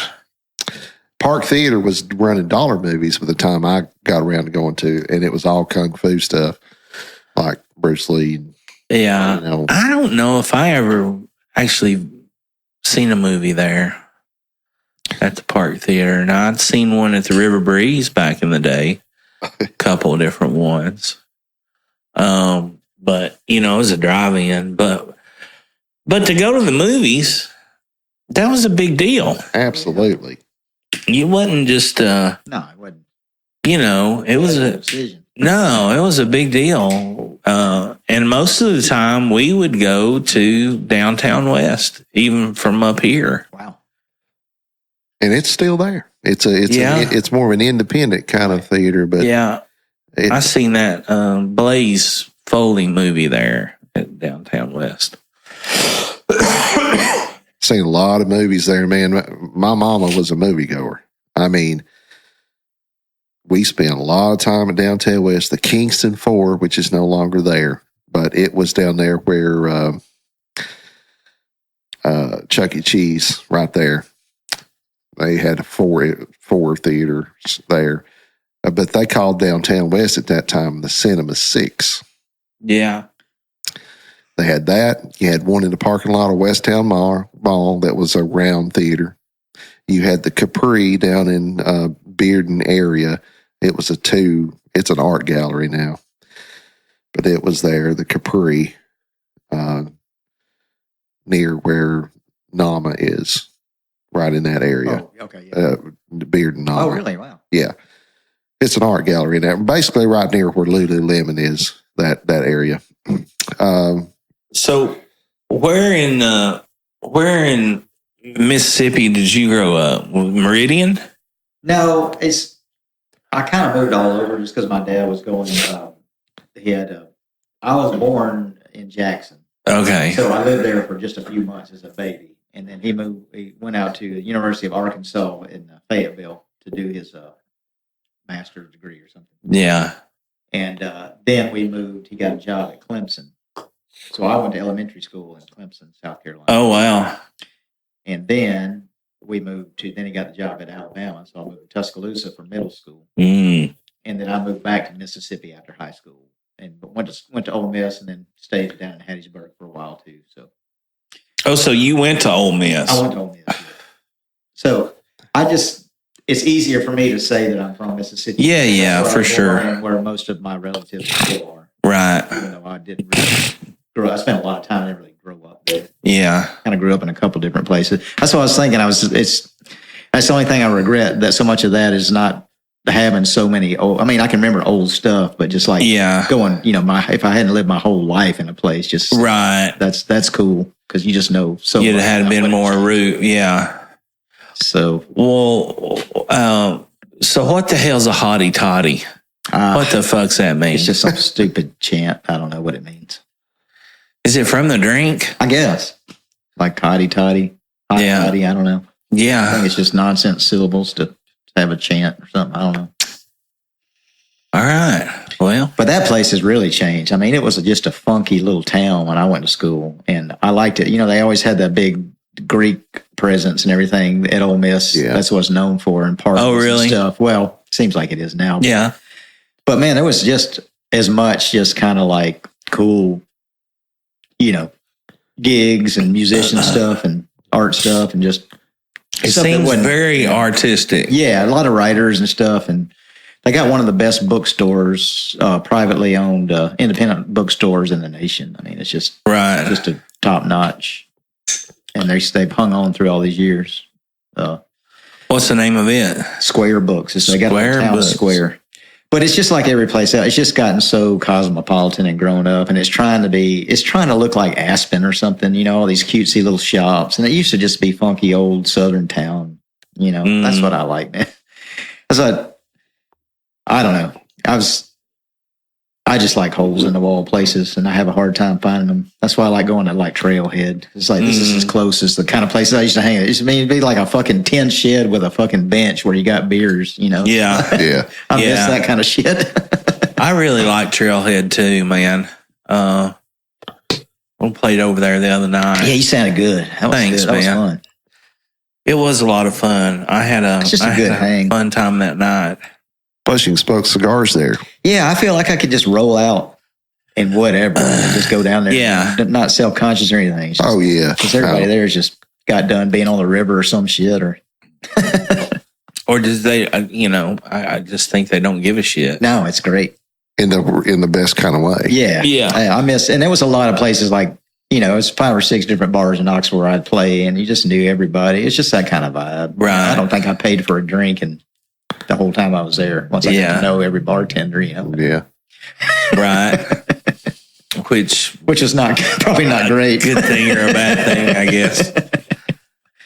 So you went to Ole Miss. Did you go for music or? Nope. It's a weird backstory. I actually graduated with a journalism degree. Okay. But that was... So took after the old man a little bit. Yeah. No, I mean, I've always been interested in writing, and I write a little bit. It's just, it's really, it's just hard. Yeah. When you got somebody that's produced on that level. Right. I just didn't want to be like, okay, I'm going to do that too. Right. And so it's always over my head. It's just like, well, I'm never going to write anything that good, Right. But I do, and it's just it's sporadic. And usually, what happens is like just a short story will just pop. It has to just like almost pop completed in my head, and I'll just. But it was, to be honest with you, it was the shortest degree there, and I like to write enough to where I was like, okay, this is a way. And I'd already fucked a couple of years away with this girlfriend that talked me into majoring in something that I had no business being in, like pre-pharmacy or something. Because she wanted to, I'm going to marry this guy. I'm going to make him like get a good job. And of course I was 18 and okay, whatever you say.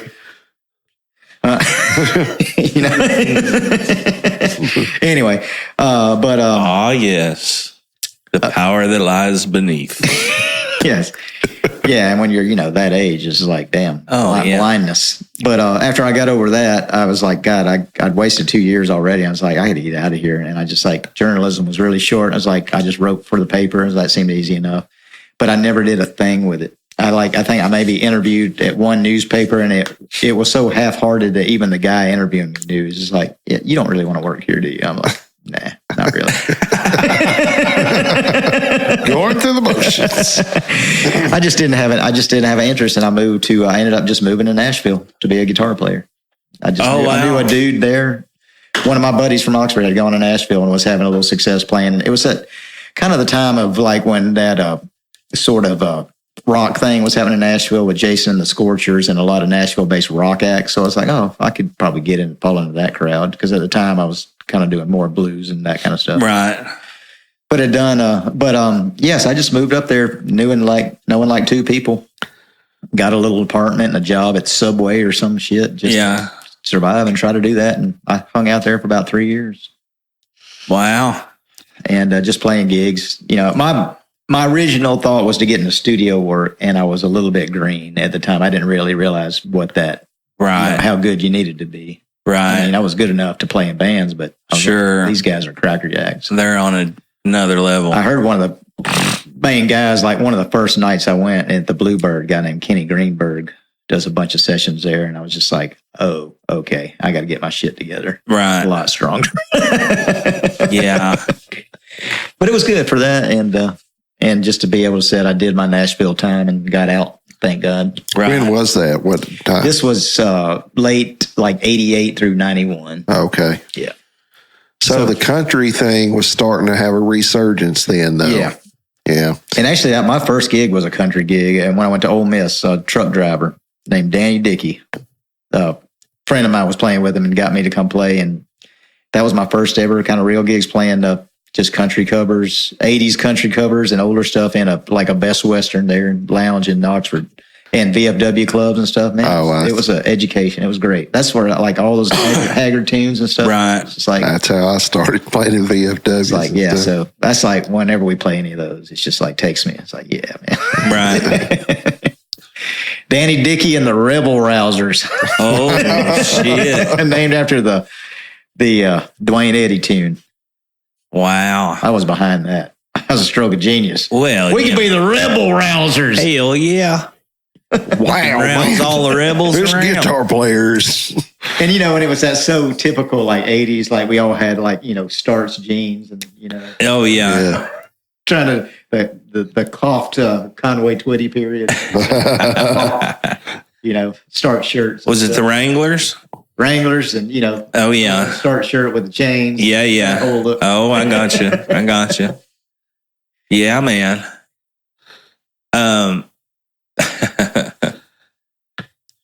Yeah, it was fun though, man. So you stayed there a couple of years?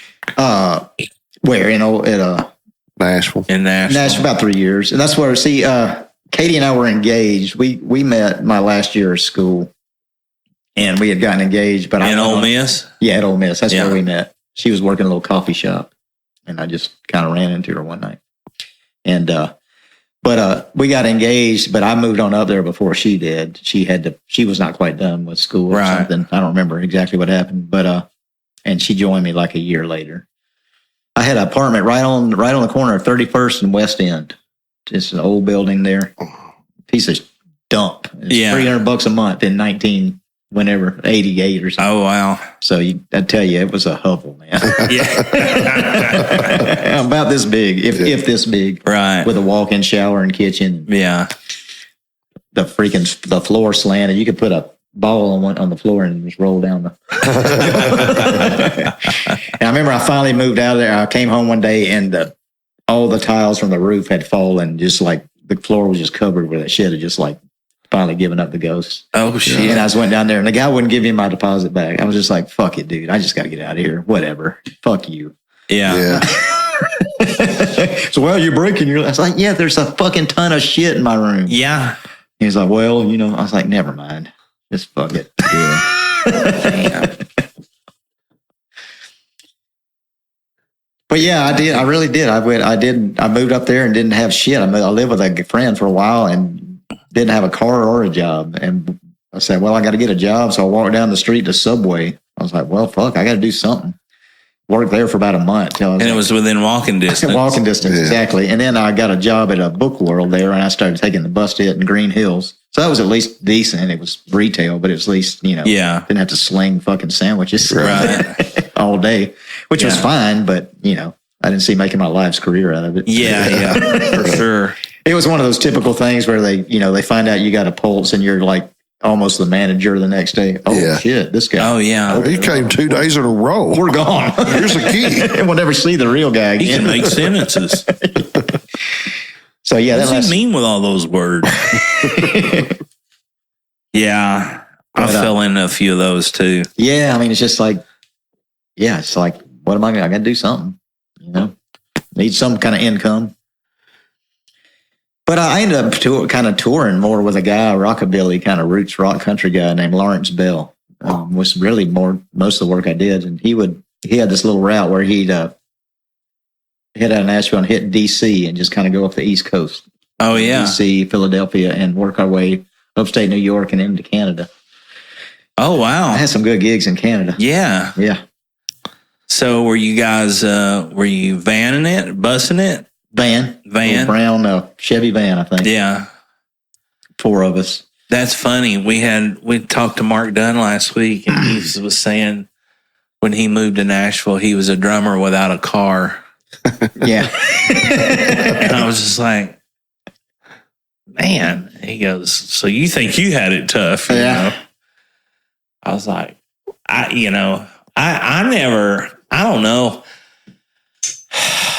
I thought about it a few times, but I don't know. I don't guess I really just had any desire to just. I don't know if I didn't have the desire, or if I just didn't think that it was obtainable. I don't know. Nashville, you mean? Yeah, I just don't know what I was thinking. I felt, I got invited a couple of times to go out there and play in bands and stuff, and went out there one night. I'd probably been dead. Oh yeah, buddy of mine called me. He said, "I want you to come out here to Nashville with me, and to this place called the Broken Spoke." Mm-hmm. And it was basically in the basement of a Days Inn. Like Days Inn's up here, it's like cut in the side of the hill, and the Broken Spoke was down here, if I remember correctly. So we got out there. It was packed, man. And everybody in the band was just so damn good. Yeah. And I counted that night, they had 7 pedal steel guitar players get out of the audience and go up and sit in with them during the Jesus. 7. And all of them were good. Yeah, it's too much. And I just knew right then, I was like, man, and I just started playing out. This was 91. Yeah. 2. And we drove back same night, got home like 4 in the morning or something. And I knew right then, I was like, man, I'm nowhere near on that level. Yeah. Yeah. So so your age would have been what? 17. Oh, yeah. I was a little older. Yeah. He was a little older. Yeah, I'd have been 19, 20. Yeah. No, wait. Let me put this together. Yeah, I turned 20 in 94. So see, if I can do the math, I know when I was born. So 88, 89, 63 to 89 is 25. Yeah, so I was a little older. Yeah.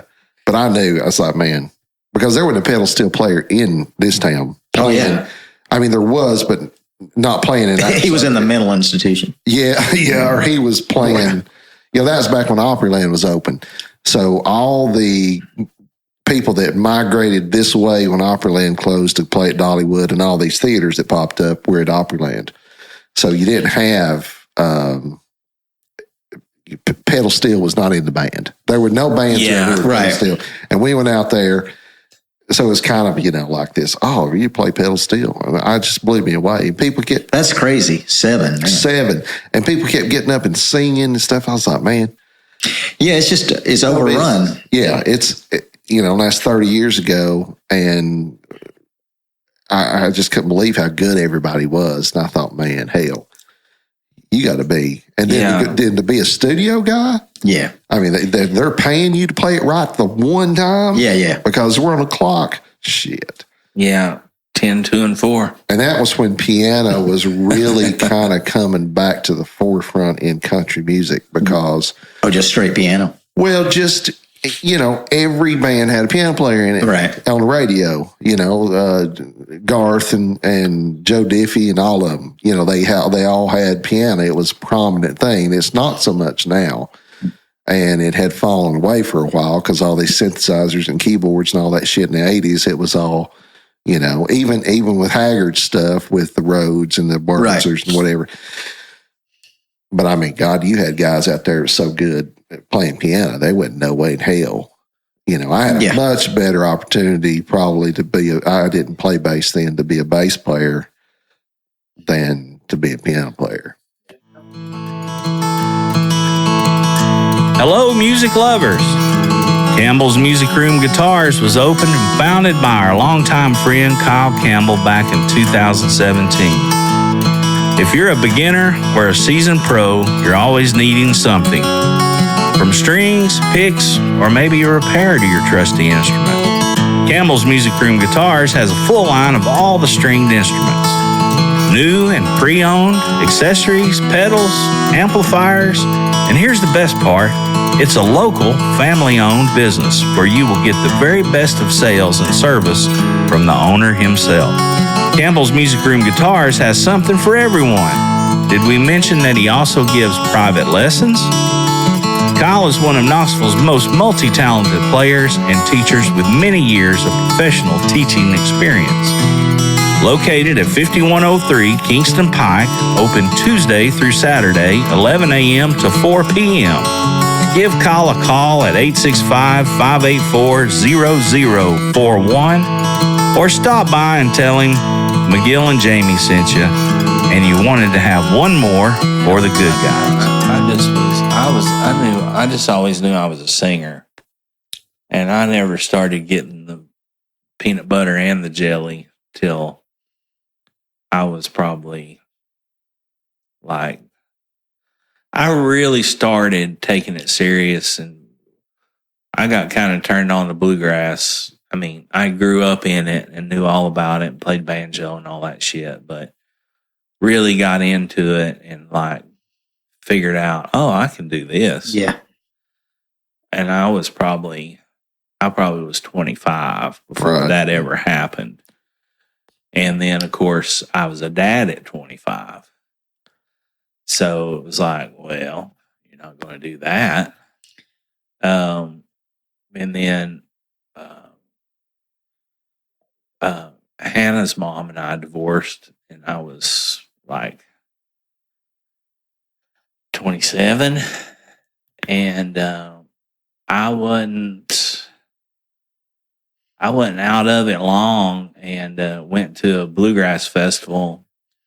And this guy heard me sing and play, and was like, "I got an idea for a job." And I had a job with. I'd done everything. I mean, fucking cement plant to slinging pizzas to, fucking selling cars. I'd done everything, and I hated all of it. Fucking hated all of it. Yes.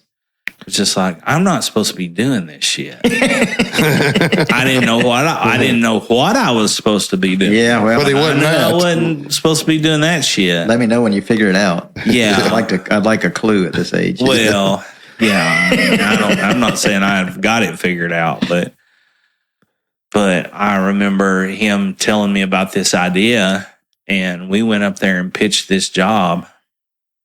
And dude, they bought it. And I remember coming home and telling my dad, I'm going to do this. Mm-hmm. And, that fatherly advice was just are you stupid? Right. What do you mean you're going to play music for a living? Yeah. Are you going to live here? Yeah. Yeah, right. What? And but that did it. And we started doing the playing music at 8:30 in the damn morning for people who were getting ready to take timeshare tours and entertaining folks before they, while they were fussing at each other, like, what the fuck? Yeah. What have you got me here for? Right. Free Dollywood tickets, really? But hey, man, for 6 years, it allowed me I was able to take Hannah to school every day before I went.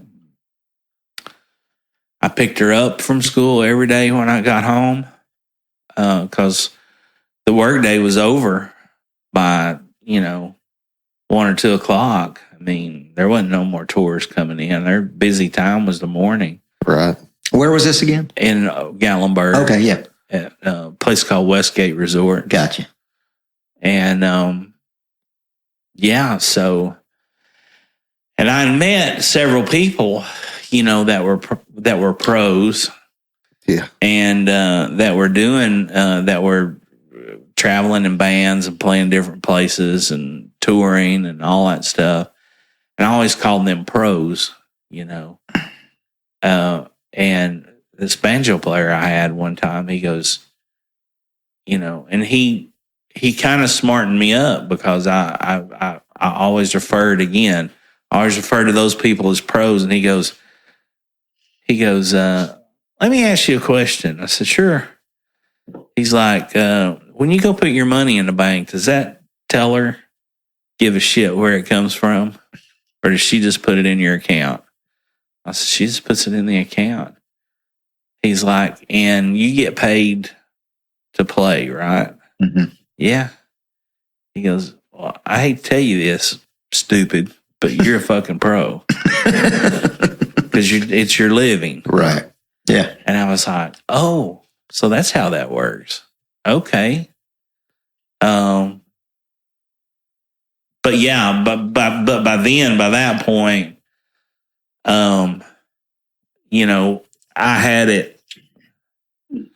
had it so good, and being a young dad, it was like, well, this is what I'm supposed to be doing. Yeah. Yeah. I can't drop this and go somewhere else to try something else. I mean, even if I was good enough to get a job fronting somebody's show or being hired on by a band or something as a singer and a front guy, I couldn't make what I was making there and be able to be a part of her life like I was. That's right. You'd been out to 3 a.m. then. Yeah. And would have probably been dead again because I was terribly influential back then. Oh, yeah. I don't think that's the right way to say that. I know what you mean. What I'm trying to say. You were impressionable. Impressionable. Thank you. Do you ever play any of those shows in Gatlinburg? No. Of course, I worked at the music store, and I was going to go to school to get a real job, as I was told to do. You're right. And but I was playing down here 7 nights a week, and going to school and working. Yeah. And it was just too much. Yeah, hell, back then, I mean, there's a lot more places to play here then, right, for what we're playing now in this town. Now you've got 25 places maybe, and then you had 20. A lot more bands around, so played a lot of that. But that up there, this was before you started doing that. When I started playing, because I started playing out before you did, probably. Yeah. And there wasn't that presence up there. I mean, you had your set shows. I mean, old Eddie Speaks and that crowd was up there. And Elwood Smooch. Yeah. And you had Dixie Stampede. And Dollywood. That's about it. They asked me to play at the Dixie Stampede, and originally when they opened, you'd walk in, and as you were walking up, they had a piano player down there playing. They asked me to do that first before they asked him, but I'd had to drive up there every day. I just couldn't do it. School schedule. Yeah. And then they started that dueling piano bar up there. Asked me to do that. course, it's since went out of business. Of course, they had one on the Strip for a while, Cumberland. I don't. Yeah. And anyway, I was like, man, offered me a job one time at Bainbridge Country Club, golf club up there to do a night thing. But no, they just didn't have it. That didn't occur until Opryland closed. Well, that whole part, not to interrupt, but that whole scene up there was at best was a 6 month out of the year thing. Oh, okay. It wasn't a full time. It wasn't a full year Summer. thing yet. Very seasonal. Yeah, very seasonal. And the craft fair thing hadn't even took off at that point. Yeah, so you didn't have the autumn or the fall festivals or any of that. You had basically your vacation time when the kids were out of school. Right. Yeah. And it was a summer. You sure place. Shit wasn't getting Christmas or nothing like that. No, and hell. It was a ghost town. Yeah. And the people that even the Dollywood shows, I think Dollywood opened in 86. It was Silver Dollar City before then, just like Branson. And they had the Kingdom Airs up there. They had their show. They would bring in acts like this. Was my brother. Yeah, he was in that group. Yeah. He was a founding member. Does he sing, play? What? Sang. It was Southern gospel quartet style music. They were the number one attraction on the park for like 20 plus years. Yeah, I mean they were the quartet, not just a quartet. They were really, really, really. And they had a piano player named Jamie for a while there, and he's really, really good. And he took the Country Tonight gig after Stan Williamson left. But anyway, they didn't have that. When Opryland closed, I think it was about 95, I think it was like a wave of musicians just came through by the store and are like, hey, we're out of work. Yeah, we need work. I was like, up the road. Southeast, young man. So they went up there. And then there was a few theaters up there then. Smoky Mountain Jubilee was up there already. But that's when the Barbara Mandrells and Lee Greenwoods and all that crowd moved in. Not Barbara, Louise. But you know who was up there way back in the day that we forgot to mention? We had Elwood and all those Speaks and all that stuff. But was Archie Campbell. Oh, yeah, Archie. He had a big theater up there. Yeah. Bonnie Lou and Buster was Bonnie Lou and Buster. They were the opening act for Eddie Speaks. So he was a performer? Elvis for a while? Archie? Eddie Speaks. He was the Elvis impersonator. Really? Impersonator up there. Yeah. I never knew that. Yeah. I just know him as a sound guy, his later life. Yeah. No, he was the guy. And then was it Eddie Speaks or Ronnie Speaks? It might have been Ronnie Speaks. I think it is Ronnie Speaks was the Elvis. Eddie's his brother? I used to teach his wife lessons, Tracy. I'm not sure. I think you're right. It's Ronnie Speaks. You're right. I think it's Ronnie. I don't know where I got Eddie from. Probably that sound person. So, excuse me. That's okay. I just casters. I was trying to picture in that. Fuckers. Yeah. He was good. Ronnie Speaks was a good thing. I saw it a couple times. But yeah, that didn't happen. Those big theaters and all those jobs poured in after Opryland closed. And then Louise came over and Lee and Country Tonight moved in, and they've had turnover since and all that. But Alabama came in. Yeah, not for long. And so you probably had maybe 6, 5. You had a handful up there.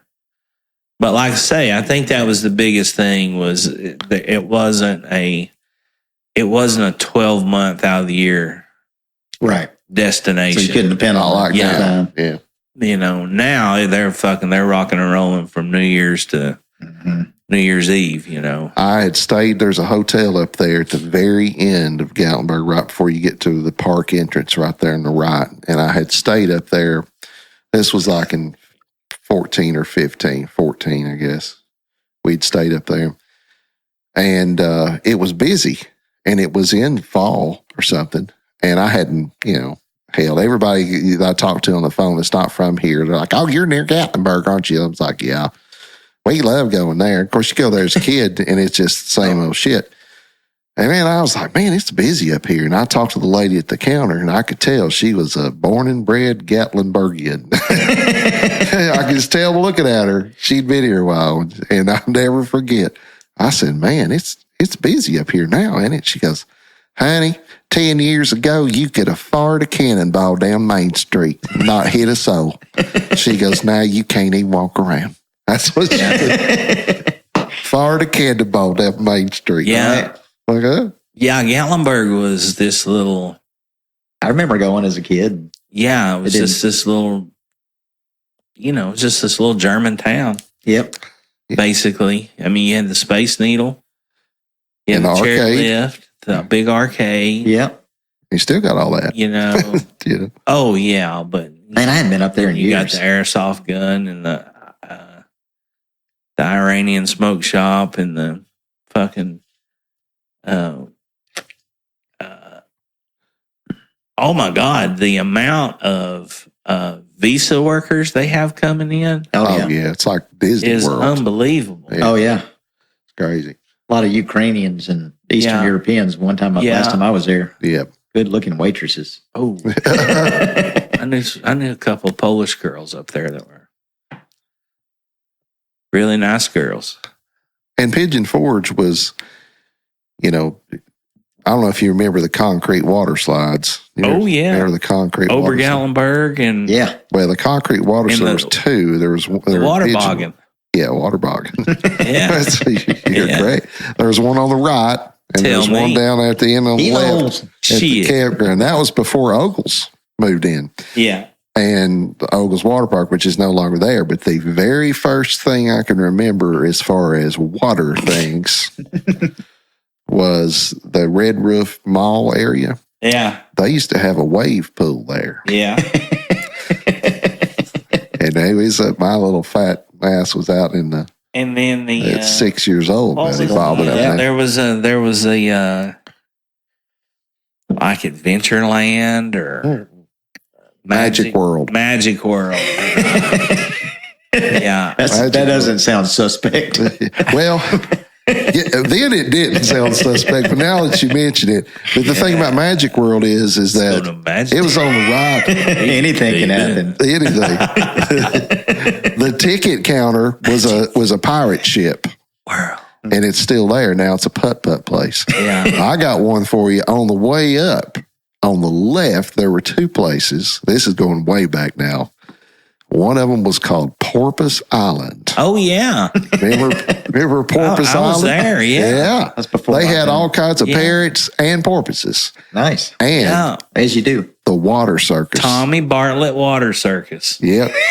Yeah. Up on the hill, man. And what it was, you'd sit underneath like a grandstand, and it was a big lake. And they did water skiing and stuff. That was the circus. Had these big Mastercraft boats. And a trampoline thing. It was crazy. Yeah. Pyramids and people piled up on top of each other. And entertainment was so We're going to haul 13,000 skiers through the lake and jump them through a ring of fire.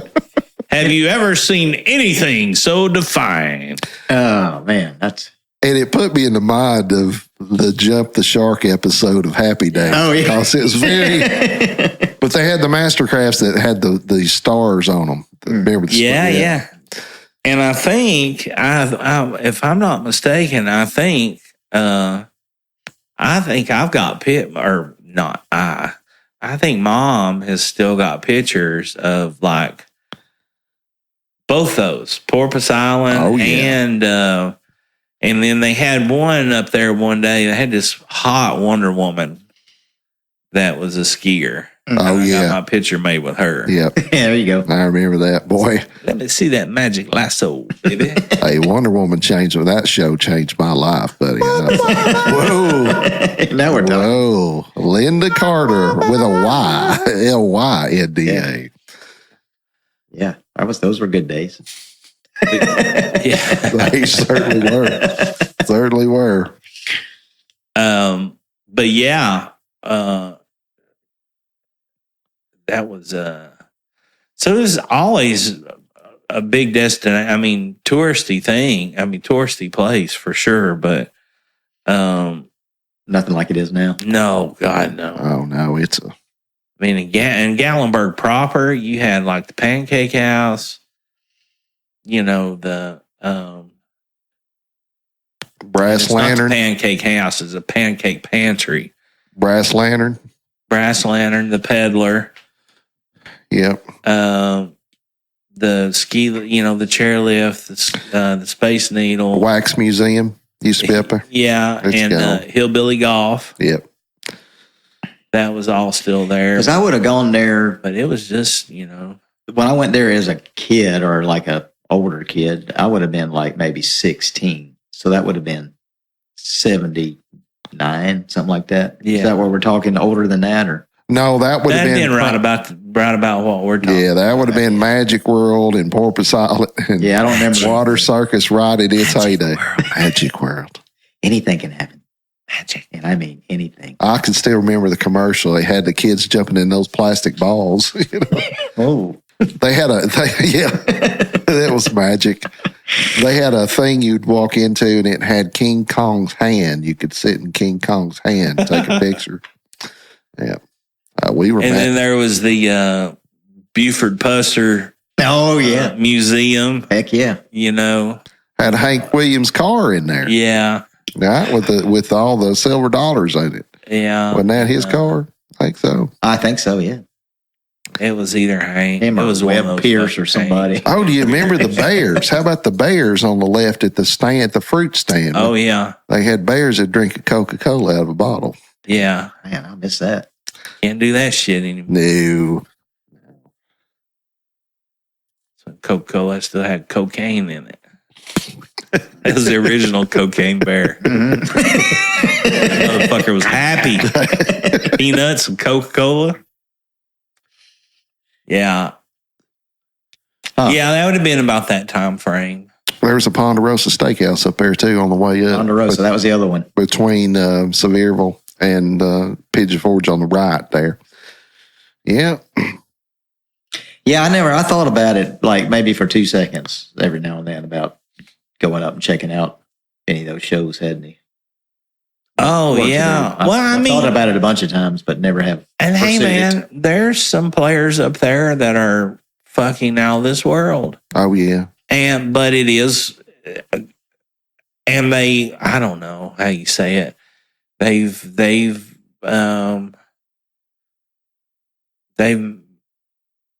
made their peace with it, or they just, it's a gig. It's their job. It's their job, Yeah, I mean, that's how you have to look at it if you're going to survive. Yeah. And then there's a few of them that jump around from place to place, like car salesmen. You know that guy, Jimmy Green? Guitar player. Do you know him? I vaguely know him. He played. I think I taught him he was at Country Tonight, too, yeah. I think.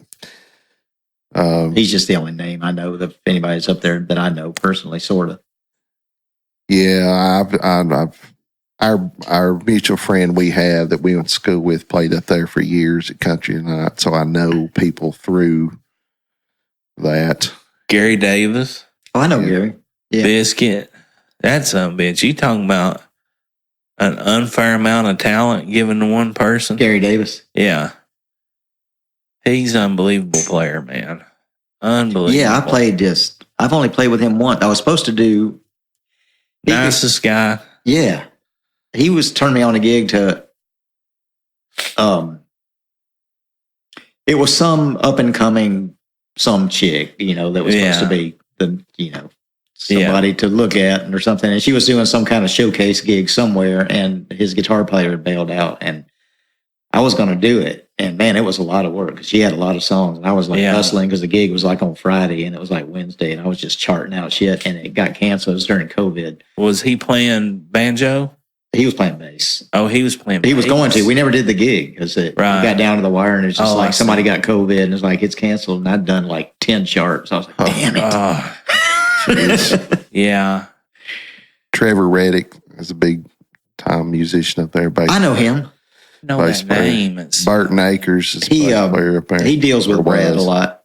He's over there at the place buying guitars a lot from Brad and stuff. Okay, yeah. Trevor Reddick. Hey, the first time I ever met Biscuit was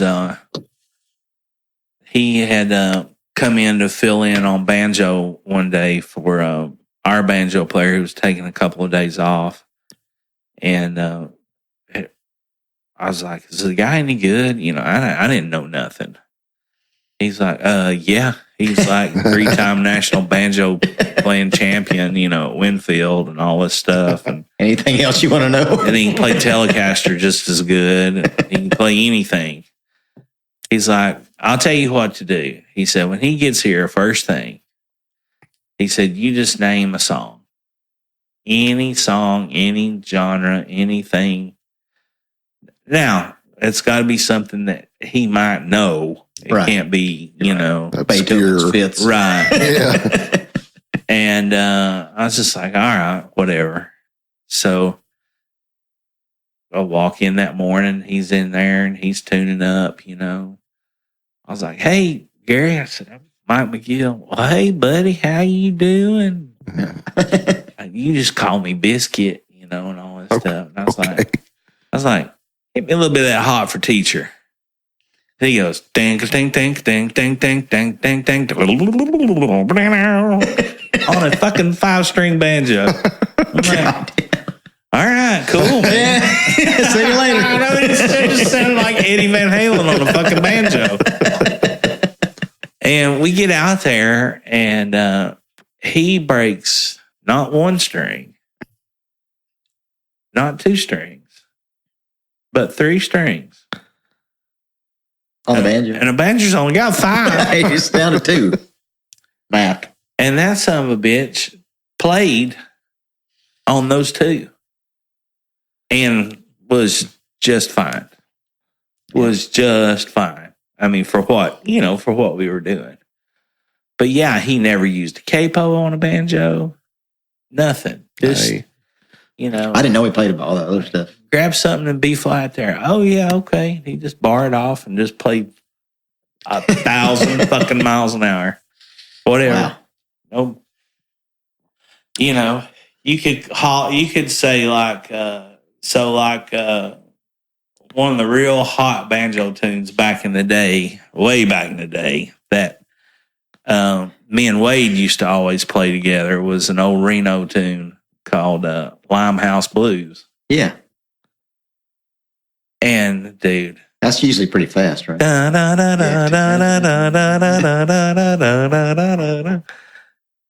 And just, yeah, no capo. Just go, tune it down. That's it. And it's done. And you're just sitting there going, yeah, it was about like. Yeah. I mean, that's what happened. That's how I felt when I went to Nashville. I was like, are you shitting me? Yeah. I mean, so I don't know if you know this, but he produced all of that first Dolly record. Oh, damn. That Halos and Horns or whatever the first one was. I think that's right. I think that was the first bluegrass record she came out with. But yeah, he produced all that record and played, was her band leader and played banjo for all that stuff. But he's got a knack for finding really good old vintage instruments. I know that. Yeah. He's brought a couple things to Brad. I was like, holy shit, what are you finding? Yeah. Yeah. But at any rate, I can't remember how we started. Oh, he was just one of those guys. But, you know, there's somebody that fucking good and he's playing at Dixie Stampede. And the guy next to him might not be, just is the shits. You know, the drizzling shits. Right. But good enough or knew somebody to get the gig. Yeah. But then there's that guy. That's it, man. Standing right beside him, and you're just like, it just don't seem fair. Right. It's like Mark said the other day. Mark's like, yeah, there's somebody driving on the way to Nashville right now. It's better than Clapton, but you'll never hear about him. Right. You know, I think that was the example he used. Yeah, it was. Yeah. But man, I had almost, I had not quit playing, but it was definitely on the back burner when I first moved here. Oh, really? Yeah, I wasn't really thinking about it at all. I mean, I had little kids and just played and was doing, various day jobs. But it was, I knew that Tim Lee lived here, and I had met Tim. I wasn't good friends with him. I had just met him. Him and a buddy, the guy that plays bass for Wilco now, John Steerett. They opened up a show for us in a band I was doing down in Jackson one time, and I met him, but I didn't really. But I remember the name and remember that we had met, so I looked him up, and he was doing some kind of jam sort of thing. And there was a place in the old city for a minute called the Think Tank. Yeah, remember that? Yeah. And they had just like an open jam thing on Monday nights where he just got all these players, and I just started meeting people, and that's started the whole 20-year thing of getting back into it full time, really. Damn him. Damn Lim T. I don't know what that was, kind of off subject, but we're just talking about playing gigs and stuff. But well, I wasn't really thinking about it when I first moved here, to be honest with you. What brought you here?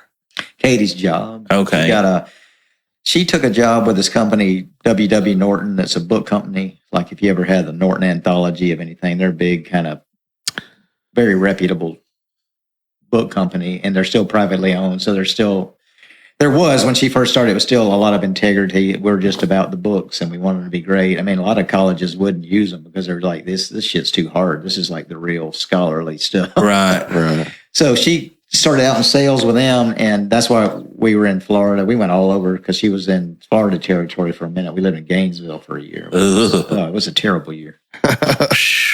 Butthole of the world. Butthole, yeah. And plus, I was just like, that's about my worst days of just turning the bottle up. Yeah. It's like, I got to survive this town somehow. Right. Gator stuff everywhere. It's like, oh my God. Help me.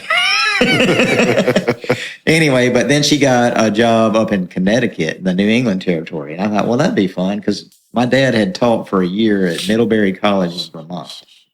And that was my memory of New England. And it was great. It snowed all the time. It was just a little bitty town. We lived on a river. I could go out and fish, just whatever. It was a beautiful year. Right. And Robert Frost shit. Yeah, Robert Frost, that romantic New England. And so I thought about, Connecticut. Yeah, back to New England. That'll be fun. And found out real quick that Connecticut is not that. Not so much. It's just like a bad suburb of New York.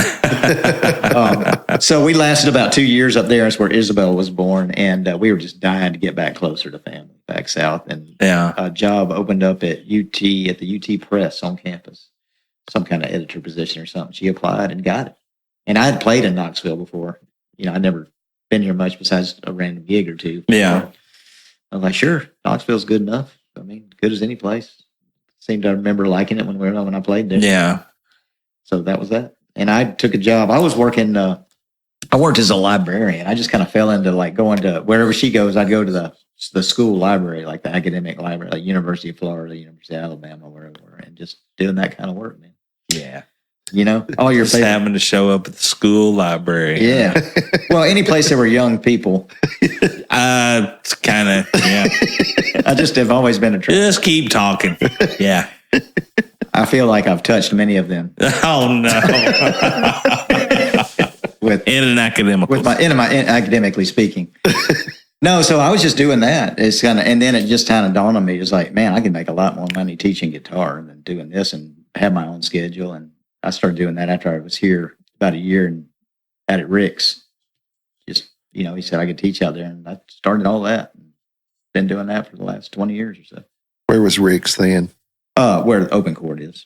Okay. It's not the first Rick's, but the second Rick's, I guess. Yeah, the first Rick's was at Downtown West, I think. Yeah, back there in the corner. Was it Lane? Was it somebody else's shop first, or like? No, I think he started out, if I recall, Rick Asher at Morel Music.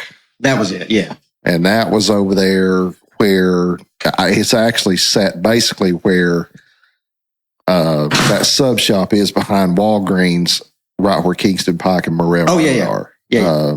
I forget the name of that.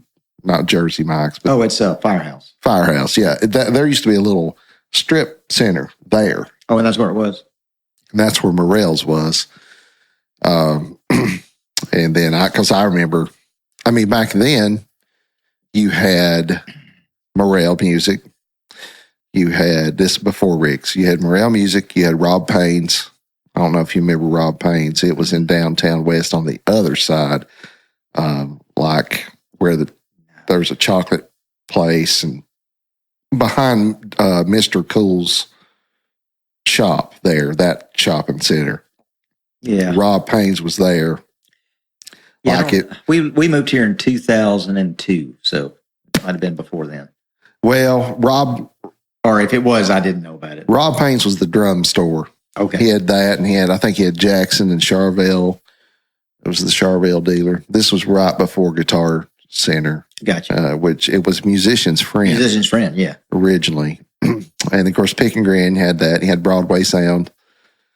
And that was about it. But you had the guitar shop on Chapman, but it was a little bitty place. Right. And then you had the one in the mall, Willis Music. They had some stuff. But all those were gone. Yeah. Except Pick and Grin. Pick and Grin closed in 15, I think. So, yeah, I'll take it. I taught up there for a while after they closed. They still had the lesson rooms going, and me and Chris Cook shared a room up there for a little bit. Yeah, Chip Howard, Larry Long. Yeah, they're still all there. Or they were when I was there. Ed Wing. Yep. My studio was next door to Ed's. Like if you're looking at Ed's, Chip's is in the corner, Ed's, mine was right there. So I remember there was somebody, I don't know which one of the guys. There was a guy there that was like even older than Larry. It seemed like, but I remember walking by his room and he was just this old, like this stooped over dude, and he had like this pile of books and guitars everywhere. And I remember walking by there going, please don't let that be that's me. you. But that's going to be me. Yeah. God damn it. Yeah. It's like, it's a C chord, you bitch. I'm sorry. Sorry, listeners. Yeah, I was just like, oh man, that's good. Wow. Okay. I'm seeing my future. Are they still teaching there upstate? God, I don't know, man. I'd have to ask Kyle. I don't know either. Well, Lath was there till kind of the bitter end, and then I think he got quit when he started getting sick again. Yeah. Lath was there. Lath's been there a while. Yeah, he was still there when I was there, but then he left. He's been there since, I think, before Rick died. So, but yeah, we were talking about music stores in Knoxville back during the late 90s, and Morel Music was over there where Firehouse is now. Basically, there was a little strip center back there. So yeah, I taught for Rick for almost 10 years. And then just, it's when Randy came in and they did the open chord. And I was kind of grandfathered into a little sweeter deal than anybody else had because I was one of the first people that, me and Randy Good, you know Randy? Mm-hmm. There's a lot of stories there. Anyway. Who's Randy?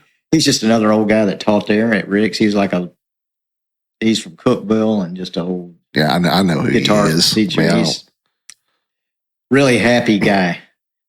This guy would you go in his office to talk to him and you'd be so depressed when you left. It just everything was just like, he knew more people that had died at all times. It's like, it didn't matter when you talked to him. How's it going, Randy? Well, he's dead. Uncle died, and then Louie died, and his mom died. And I was like, well, all right, buddy. See you later. Yeah. Wow. And it just malcontent, just like, just play. Ain't nothing here but football and churches. I was like, well, why don't you fucking move, dude? Damn, don't be miserable. I'm sorry. I keep forgetting that's true. Censored. It's We're what? We're censored. No, we're not. No, we're not censored. Oh, I meant everything I just said then. We are not fucking censored. But yeah, just like so, man. The funniest thing when you can't demonetize us. Kidding me? There was a guy who was about to send us a check that just put his pen away after that last comment. Saw me kicking a can down the street the other day and said, hey, man, what are you doing? I said, I'm moving. I was under the influence the other evening. And I thought I had made up the funniest joke in the world, but when I came around, it wasn't. But it was like, and my joke was, I just said, hey, I was walking down the sidewalk, saw a dollar bill blow across. Buddy Honeycutt must have Venmo'd somebody. Oh. Or insert whoever, broke. It's like, at the time, it was about the funniest joke I'd heard in a while. And when I came to, I was just like, that didn't really make sense. But at the time, man, I was just like, man, I'm Don Rickles here. Crack me up. Katie says that quite often. You crack yourself up, don't you? I'm like, damn straight. Somebody's got to. Yeah. Because you ain't fucking funny. That's what you need to say. All you do is talk about how much money we need and what we need to live and stupid stuff. Crack a joke every now and then. Let's talk about Bigfoot. Jesus. Why so serious? Do you know aliens are real? I tell you, man, I'm a lucky guy. I don't know why I hadn't been kicked to the curb several times. You are. I like Katie a lot. She's a sweetheart. I don't deny that at all. That I am a lucky individual with that. Or she's tolerant one. I don't know. How long have you all been married? 35 years. Oh, wow. Congratulations. I think it's just a point now where she just realizes basically she can do what she wants because, who am I to say?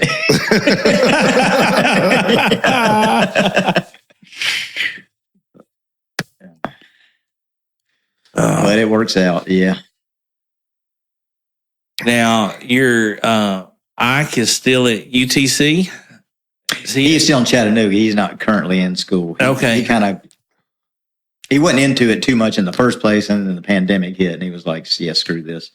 But he's thinking about going back just because they are doing a real hard push to get all those people that kind of fell out in the right, because it's in their best interest to grab people. Yeah. So they're making they're saying we'll honor stupid credits that we didn't before, just whatever, just get in there, get please so come back. He's kind of thinking about it, but he doesn't really have a plan. So I don't know.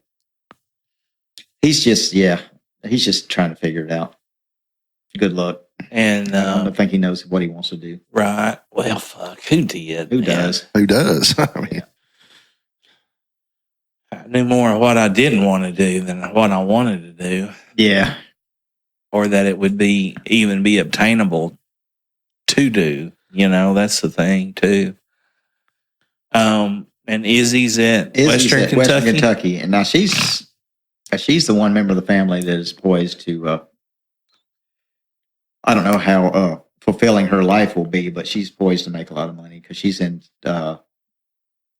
She was in marketing and she moved over to sales because she found out she had a real knack for it. She won like some competition, some cold call. It sounds like the most dreadful thing in the world. I'm breaking out sweats thinking about it. Really, she won this and seems to like it. She's an intern in the summer at this Unico company in Nashville.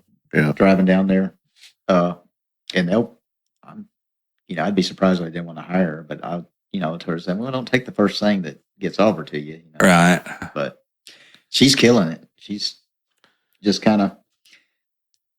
she's a little bit, it's funny. She's a funny combination of us two in that she's got my goofiness, but she's like also very conventional and just has a plan and knows what she wants to do. And it's like, yeah, I got to do this. I'm going to go through school and this and something that makes money and get done and just have a life. And it's like, man, I never thought like that. No. Where's that coming from?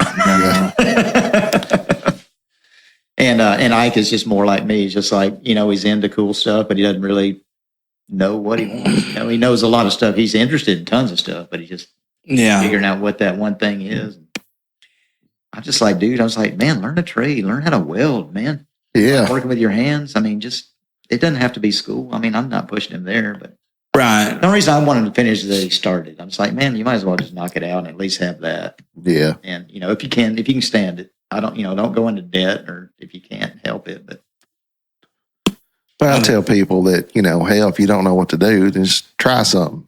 Yeah. I think everybody's afraid that what if I try something and waste 2 years on it? It's like, well, you can waste 2 years on doing nothing.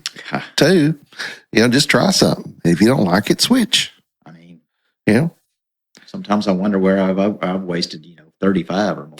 It's just like you can't go there. I told a guy today at the funeral, he was talking to us after the graveside, and I was like, this is one of the first times in probably 40 years, 50 probably, that you can make just about as much money by not going to school as you could going. Yeah, no, it's definitely, that's changed tide for sure, man. That's the one good thing COVID kind of did. Yeah. Kind of re-leveled the playing field there, Wages had to go up because people couldn't get anybody. So now you can, I saw several. I passed by a couple of factory places. I guess it was the last weekend somewhere, and it's like $24 an hour start.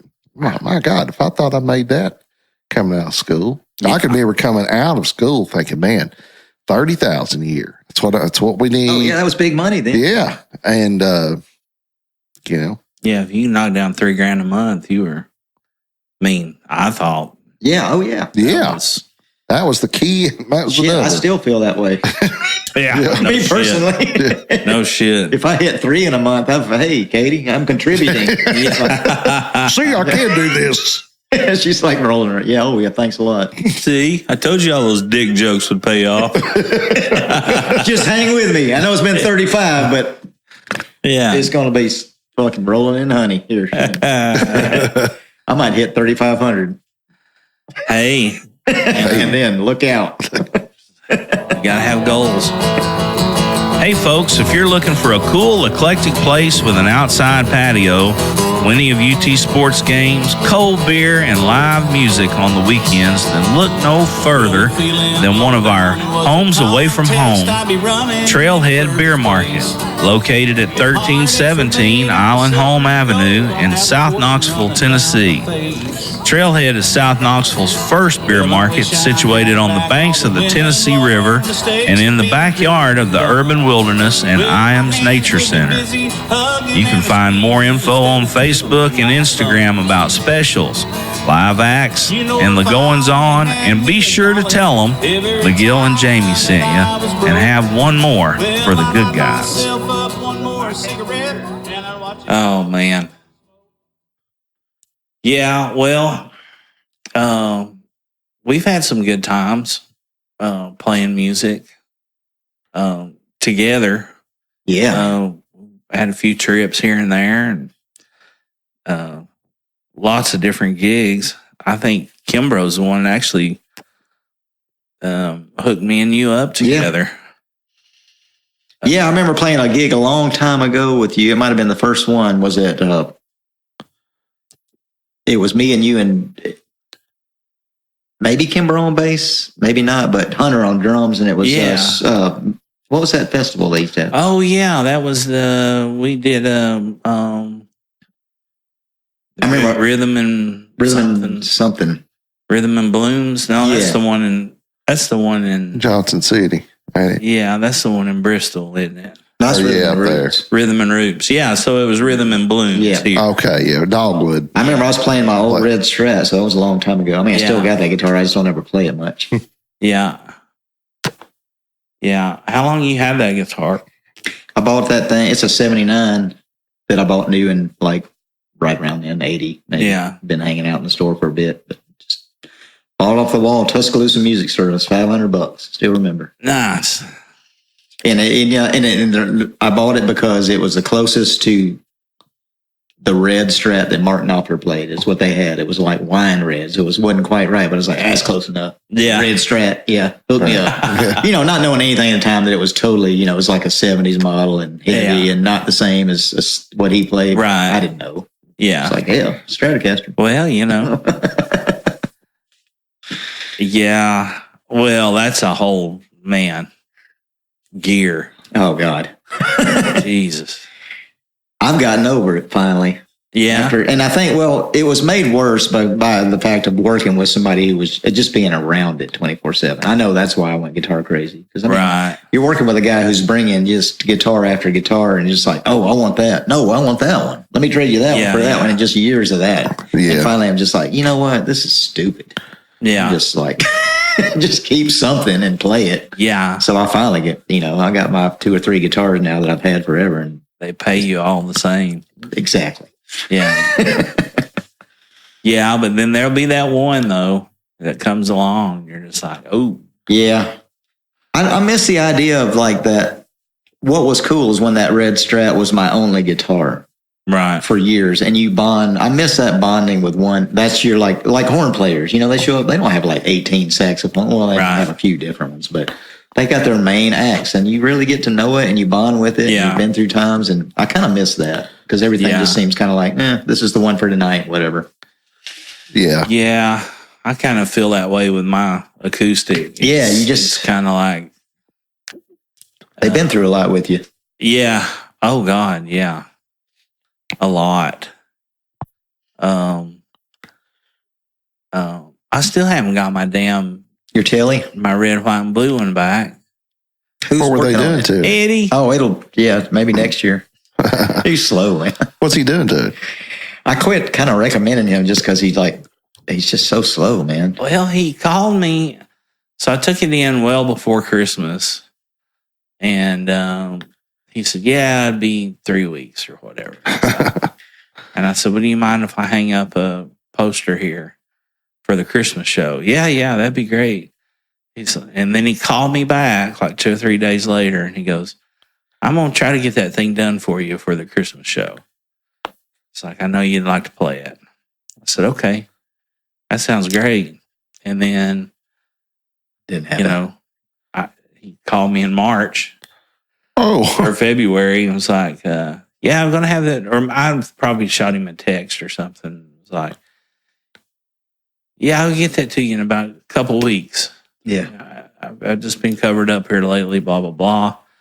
I was like, okay. I mean, hell, it's been under the bed for, 5 years after I got it painted. What's he doing to it? Well, it's that red, white, and blue one. Yeah. I had it painted by a buddy of mine up in Kentucky who's a motorcycle painter, custom motorcycle painter. And I told him I wanted something reminiscent to Buck Owens, but I wanted it to look like a Ranger bass boat in red, white, and blue. Mm-hmm. And so he got it painted and everything, and I kept it forever because I get the money put back to get it put back together and stuff, and then something happened, something come up. It wasn't that big a deal. I had another guitar, and then somehow I got another one, and then Bob got me that Koa telly. So, do you have one that you were going to put silver dollars in, right? That you had routed out. That's the one. Okay. So what I did, on those USO tours that I did, I got all these challenge coins from different branches of the military. I took a Forstner bit and got them and sized those coins to the bit and recessed them. I drilled the body so those coins would be recessed to the where it's smooth. To where it's flush to the top, and so that's what he was doing. He was putting those in and then putting the guitar back together. Will you get lacquer over the top of that? Or? I was going to say, how you hold them? No, it just silicone. Oh, okay. You just fill the hole full of silicone and mash them down in there and put a clamp on them until they dry. Okay. And then they would be, they'll be in there. Now, I think, part of his deal too is that he's managing that place too. Yeah. So he's just got too much going on. Where's he at? Open chord. Okay. I think he does decent work. It just takes a long time. Yeah. He did work on my Blue Ridge and, was that all right? Yeah. I got it back. It was real good. And of course he got it back to me late, but then I was telling him I had a gig that night. Yeah, you had that Taylor for a long time. I'm going to bring it to you. Uh-huh. And he brought it out to I was playing at Trailhead that night. And he brought it out to me. And that's when you were playing my guitar. Yeah, I borrowed your guitar and was playing it for that Taylor's yours? Those are groovy little guitars, man. I bought that one. I've got a... it sounded great. Yeah, I bought that one so I could play it out or whatever. Like I thought with some of our stuff that we do, even that maybe just like if you were playing electric or something. Instead of keyboards? Yeah, for one song. Yeah, that'd be cool. Or whatever. Just have some because I've got another one that I got from Pick and Grin years ago. It's a 510. It's got an Engelmann top on it, and it's kind of sentimental. So I didn't want to. I could just see me taking out, sitting it down, some dickhead drunk knocking it over, and me having to go to prison. So I just didn't want to do that. So I got that one, and actually, it's the first time I hadn't even played it really when I give it to you to use. But it does sound good. I mean, plugged in, it sounds great. You know. Oh yeah, the electronics on it were awesome. I get a lot of compliments on mine. Yeah. Oh yeah. I think that thing sounds great, man. What kind of electronics you got in that thing? Is that a whatever it came with? That LR bags, da da da da da. And I was like, it's the cheapest Fishman that they made. That's what I could afford at the time. But that thing sounds good acoustically too. It just sounds. That guitar sounds good. It sounds good. I finally put a system in my Hummingbird for all these years because for years I never did that because I was just like, man, I just don't get called to play flat top enough to justify, and I don't really want to go carving into this thing. Right. Yeah. And finally, it just kind of happened. It finally happened enough to where it's like, damn, I need a acoustic plugs in. I was like, well, this is stupid. Let me just go get it. But I don't even know what it is. It's something Kyle had. I said, just put something in there. I just need it to be louder. I'm not trying to be, Mr. Tone purist or anything. Yeah. It's the craziest thing. I can tell a Gibson acoustic just by listening to it and not even looking at it. It's a definite sound. It really is. I can hear it. It just sounds different. Yeah, they're they have a very particular sound. Yeah. All I remember is that I unknowingly shoulders took one to a bluegrass jam one time and couldn't hear it. It was just like a couple of Martins and a banjo, and I might as well have just been not even playing because it's like air guitar. Is anything coming out of this? Yeah. Well, and a lot of that too is like everybody wants to. I don't know. There's a lot to that too. There's like, people play too fucking hard. Yeah. And they think because it's loud, it's good. And that's not the case. No. Yeah. I got in a jam session one night up in Louisville, Kentucky.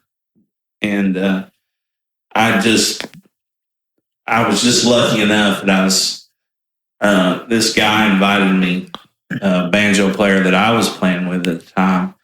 It's like, I got some buddies up here I think they were up from around Winchester or somewhere up there in Kentucky, but he's like, he's got an old banjo I want to go look at, and a bunch of old timers, got some really cool instruments, and blah, blah, blah.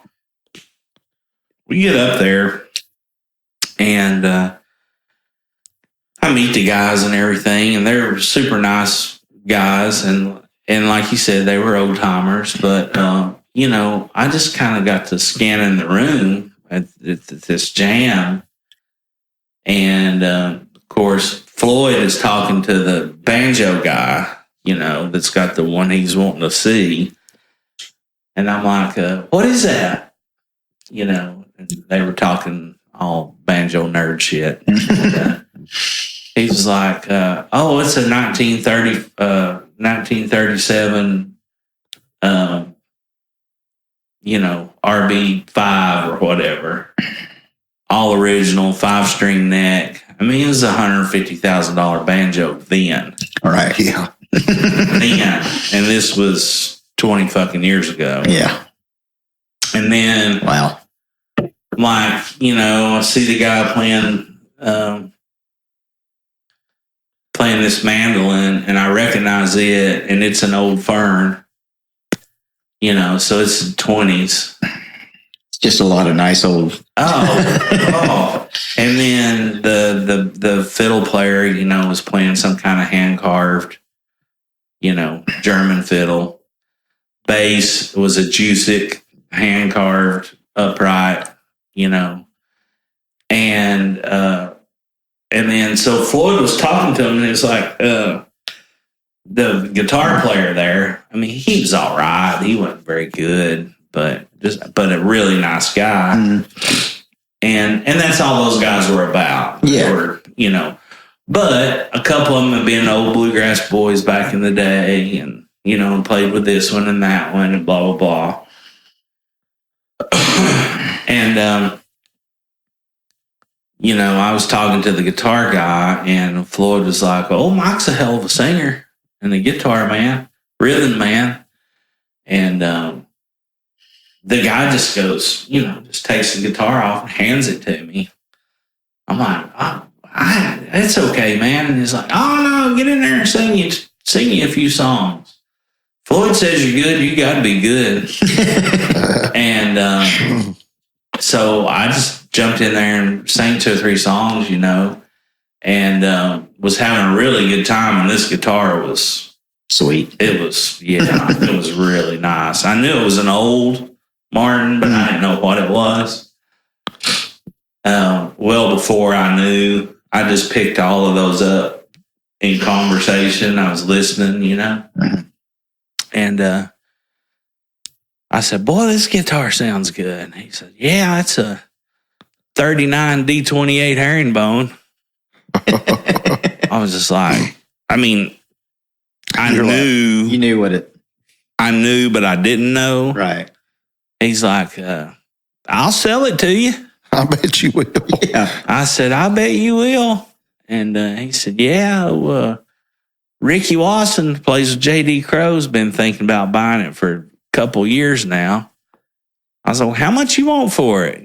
Just... Sure. Might as well put it out there. Well, he had kind of... We'll play your game. He was kind of sitting there like, wanting to hit it, So I was like, I'll lob him a big fat one up here. I was like, "How much you want for this old guitar?"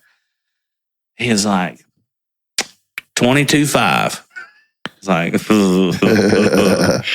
I nearly lost my teeth, $2,250. Yeah, I got it. Yeah, I'll have it tomorrow. Yeah, I can get it for you. You take a check. So, oh man, that's crazy. I was like, "Holy cow!" But man, it was butter. That's like the Holy Grail, right? Oh, it's one of them. Pre-war D28 herringbone. That's What is the main difference between a 28 and an 18? Is it just the back and the sides? Okay. The 18's got a 3-piece back. It's got the triangle. Oh, okay. So that's no, it's got a 2-piece back. D35s have a 3-piece. Oh, is it? But it's mahogany. Oh, that's right. Mahogany right. back and sides. Okay. Which cuts. right. So if you're a picker, That's what you want. like a flat picker or a lead guy, that cuts through the stuff. The 18. The 18. Okay. But the 28's rosewood. Yeah, Brazilian. So that's better for rhythm or just... Brazilian rosewood. It's just more bassy, more booming, more full. I got a classical that's Brazilian rosewood and cedar top. Oh, yeah. Sounds nice. Yeah. Yeah, well, they outlawed Brazilian in like 68. But yeah, that's the main difference. Bracing's a little bit different on them, but back to that night. So I played a few songs with the guys, and they were all complimentary and really nice. And I said, "Well, I'm gonna run back over and grab my guitar from the hotel room. I'm gonna go, I'm gonna go up and try to find some more jams and just mingle around," because they had it in the Galt house. So floor to floor, all you had to do is step out on the fucking elevator, and you could hear one here, you could hear one on this side of the hall. You just gravitate to where you thought the best one was coming from. Mm-hmm. And next thing you know, you either got in one or you didn't, and it was all the who's who of bluegrass back then that were all in the rooms. And that's where I first met Larry Cordell. Mm-hmm. But that old guy goes, "Where's your room at?" And the Galt house is 2 separate buildings, and there's a big catwalk that goes over from one to the other. And I was like, "Well, it's over in the North Tower," or whatever it was called, North or East, West Tower, whatever. And that old guy was just like, "Well, you don't need to go back all the way back over there and get your guitar." He said, "Hell, just take this one." And he puts that thing in a case and just hands it to me. And I'm just sitting there thinking, guy doesn't know you from Adam. Dude, if you're that dumb, I may rob you. I may fucking rob you because you're asking for it. Right. Yeah. Of course I didn't. Yeah. But I was like, no, I can't do that. I said, that guitar's worth way too much. You can't. No. Away from me. And he was just like, I'm not going to take no for an answer. And he just shoved it to me, case and all, you know. And dude, I walked up and down the halls of that hotel all night long playing that old fucking herringbone. Wow. And every time I'd open the case of it, you know, and put it on and go into, and they'd just be like, oh shit. Here comes somebody. Oh, damn. Hello. So that's a lot of guitar, man. Damn. But take 24.5. Yeah. Go back ahead and put 2,000 in your pockets. Yeah. Oh, now. Well, I was so naive and so damn, you know, there was no way I wasn't even thinking nothing. I was just, I was walking around with a raging heart on because I was playing a fucking pre-war Martin, you know. Right. But what I was saying about that loudness and all that stuff, I noticed this that night. You know, you could hear a banjo from here to the other end of the place or whatever. Mm-hmm. But when you really walked up on a jam, or like if you were standing at one end of the hallway and you heard something down there that caught your ear, and the closer you got, you could pick out the guitar, you could pick out the mandolin, you could pick out the banjo, you could pick out the bass, you could pick it all out and hear it all individually. In their own little spectrums. Yeah. Yeah, that's cool. And I was like, that was then and only then was when I was like, all right, so there really is something to the way he's playing all this shit I've been hearing about, you know, that I was like, ow, that can't be. Right. You know? But you could, and it wasn't necessarily the most loud, the most loudest instrument. It was the one that cut through. Yeah, it was the one that had the tone. You know, that was that made them special. And some of that's the player too. Oh God, yeah. Pulling tone. Absolutely. Is a big. Oh yeah, I've never learned how to do it on acoustic like those guys do, man. It's just like we've talked about. This is like you could hand Floyd a cheap banjo and it would sound like it was a master tone. You know, I mean. Well, it's like we talk about Doyle Lawson's mandolin tone. You know, those mandolin players and just work circles around him, skill wise, but his tone is like that's Doyle. I can tell that's him playing. Yeah, there's none no better. Yeah, yeah. You could put. I had a Baldwin. It was called an Ode, ODE banjo, and at the time that those were made, Gibson wasn't making anything that's worth shit in banjos. And I played them all, and that one sounded better than anything I had played. So we bought it. But I never could make it sound like what I wanted it to. Right. But I can hand it to Floyd, and it sounded like a fucking, $100,000 instrument. Right. And then so that day when we got to that jam and he was playing the old man's banjo, the one that was so expensive,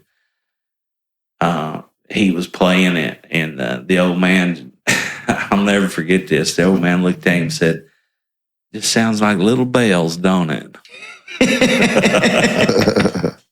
I was like, "It's because that fucker's right hand. That's why." Man, I heard a story about Bill Evans, the piano player, jazz guy. Some story about, I don't know if it's legend or what, but old funky upright piano somewhere and out of tune, and just said he sat down and just sheerly through the amount of pressure and the way he was playing, it just it just sounded like it was just fine. I believe that. I believe that, man. It's just some people just are born to do that. And he was one of them. I mean, that's some shit though, when you're manipulating it like 2 steps removed from the strings, It's just like, wow. That's Magic World. Yeah. Magic. I mean, I had a student one time come in, and this was before I knew shit and still don't know much, but I didn't know anything about Bill Evans. And he's like, I'd like to learn to play some of these Bill Evans tunes. So I started listening up on Bill Evans, and I was like, my God, man. and then that jazz record, that Kind of Blue, you know, he's on that. Yeah. Right. There's 2 piano players on that, but he's on it. Yeah. And the more I learned, I was like, okay, this is Miles Davis, and Miles Davis was a certain way about things, whatever. And then it just dawned on me, he's like, you know, he's the only white guy in the room. Yeah. Which means he was a bad mother. Yeah. I mean, no race intended with it. I was like, you know, you play with Miles Davis and in 59 or whatever it was. As a white guy. Yeah, you're heavy. I mean, you're in the same room with Miles and this guy over here, Coltrane. Yeah. You know, that was just kind of starting out, sort of. And Cannonball Adderley and all these guys. And then there's Bill Evans. And a nerdy looking white dude. Like glasses, man. You know, it's just like, damn, bad motherfucker. Well, it's like that. I heard this story. Barkley was telling this story the other day about Bird. And he said, you know, Larry was in Philadelphia. And, but no, said, I can't remember who the other player was a Philly player. And just Larry come walking by the bench. And Charles was just getting off the bench they was during like warm-ups or whatever. And he was like, Chuck, what the hell's going on, man? He goes, what you talking about, Larry? He said, y'all got this guy guarding me tonight? Yeah. And he said, it's just disrespectful, Charles. He goes, what you talking about, Larry? And he said, it's disrespectful. You got a white guy guarding me. I'm going for 46. And he did. It did. Yeah. Same situation. Yeah.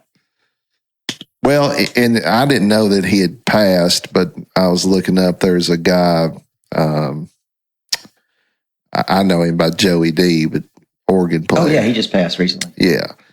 And he played with Miles. Sort of recently. Yeah, well, last year, yeah. And but he played with Miles, too. I didn't realize that. As a kid. Oh, wow. Basically. Yeah, he's a bad mother. And, yeah, you got to be... There's a YouTube video of that tune, Sunny. You remember that old pop tune? Sunny. Well, a lot of jazz guys like to do that because it's an easy chord progression. It's so cool. But there's a video of Pat Martino and John Scofield on guitar, but Joey D is on organ. And his solo on that, it's just like, God, what? And Joey D, he's about this big guy. And yeah, he was on. He gets into the same where it's just it's like, it's like, what the? Stop it. Yeah. Hurt somebody. You're possessed by the demon. That goddamn demon dog is in here somewhere. There was one point where it's like, and John Scofield, who's no slouch, just kind of looks back at him, just like, what? That's funny. Oh, TT. I got to be headed pretty soon. Yeah. Or I got to trust my headlights. Oh shit. Well, we can wrap it up if you want to. Yeah, sounds good. That was fun. You want to do it? We got to get some better chairs. I didn't have a real agenda to speak on. But we don't have agendas to speak on. We'll come back and do something again. Yeah. No, this is great. We're just starting out learning. We're just shooting the shit, man. We don't ever get to hang out and talk and. Well, next time I'll tell you the real story. No. About you touching all the young people in the library? The Magic Kingdom figures prominently. Magic World. Magic World. Magic World. Yes. Magic Kingdom, something totally different. Well, we've had a good time. I don't know if we've learned any more interesting, real good things about our guest Poe here, but we've talked some mad shit and had a good time nonetheless. Laughed a lot. So you want to come back and do it again sometime? Oh yes, sir. Yes, sir. Right. Anytime. You either is or you ain't. You do or you don't. You can or you can't. Or you will or you won't. Either way, baby, a good man, well, he's hard to find.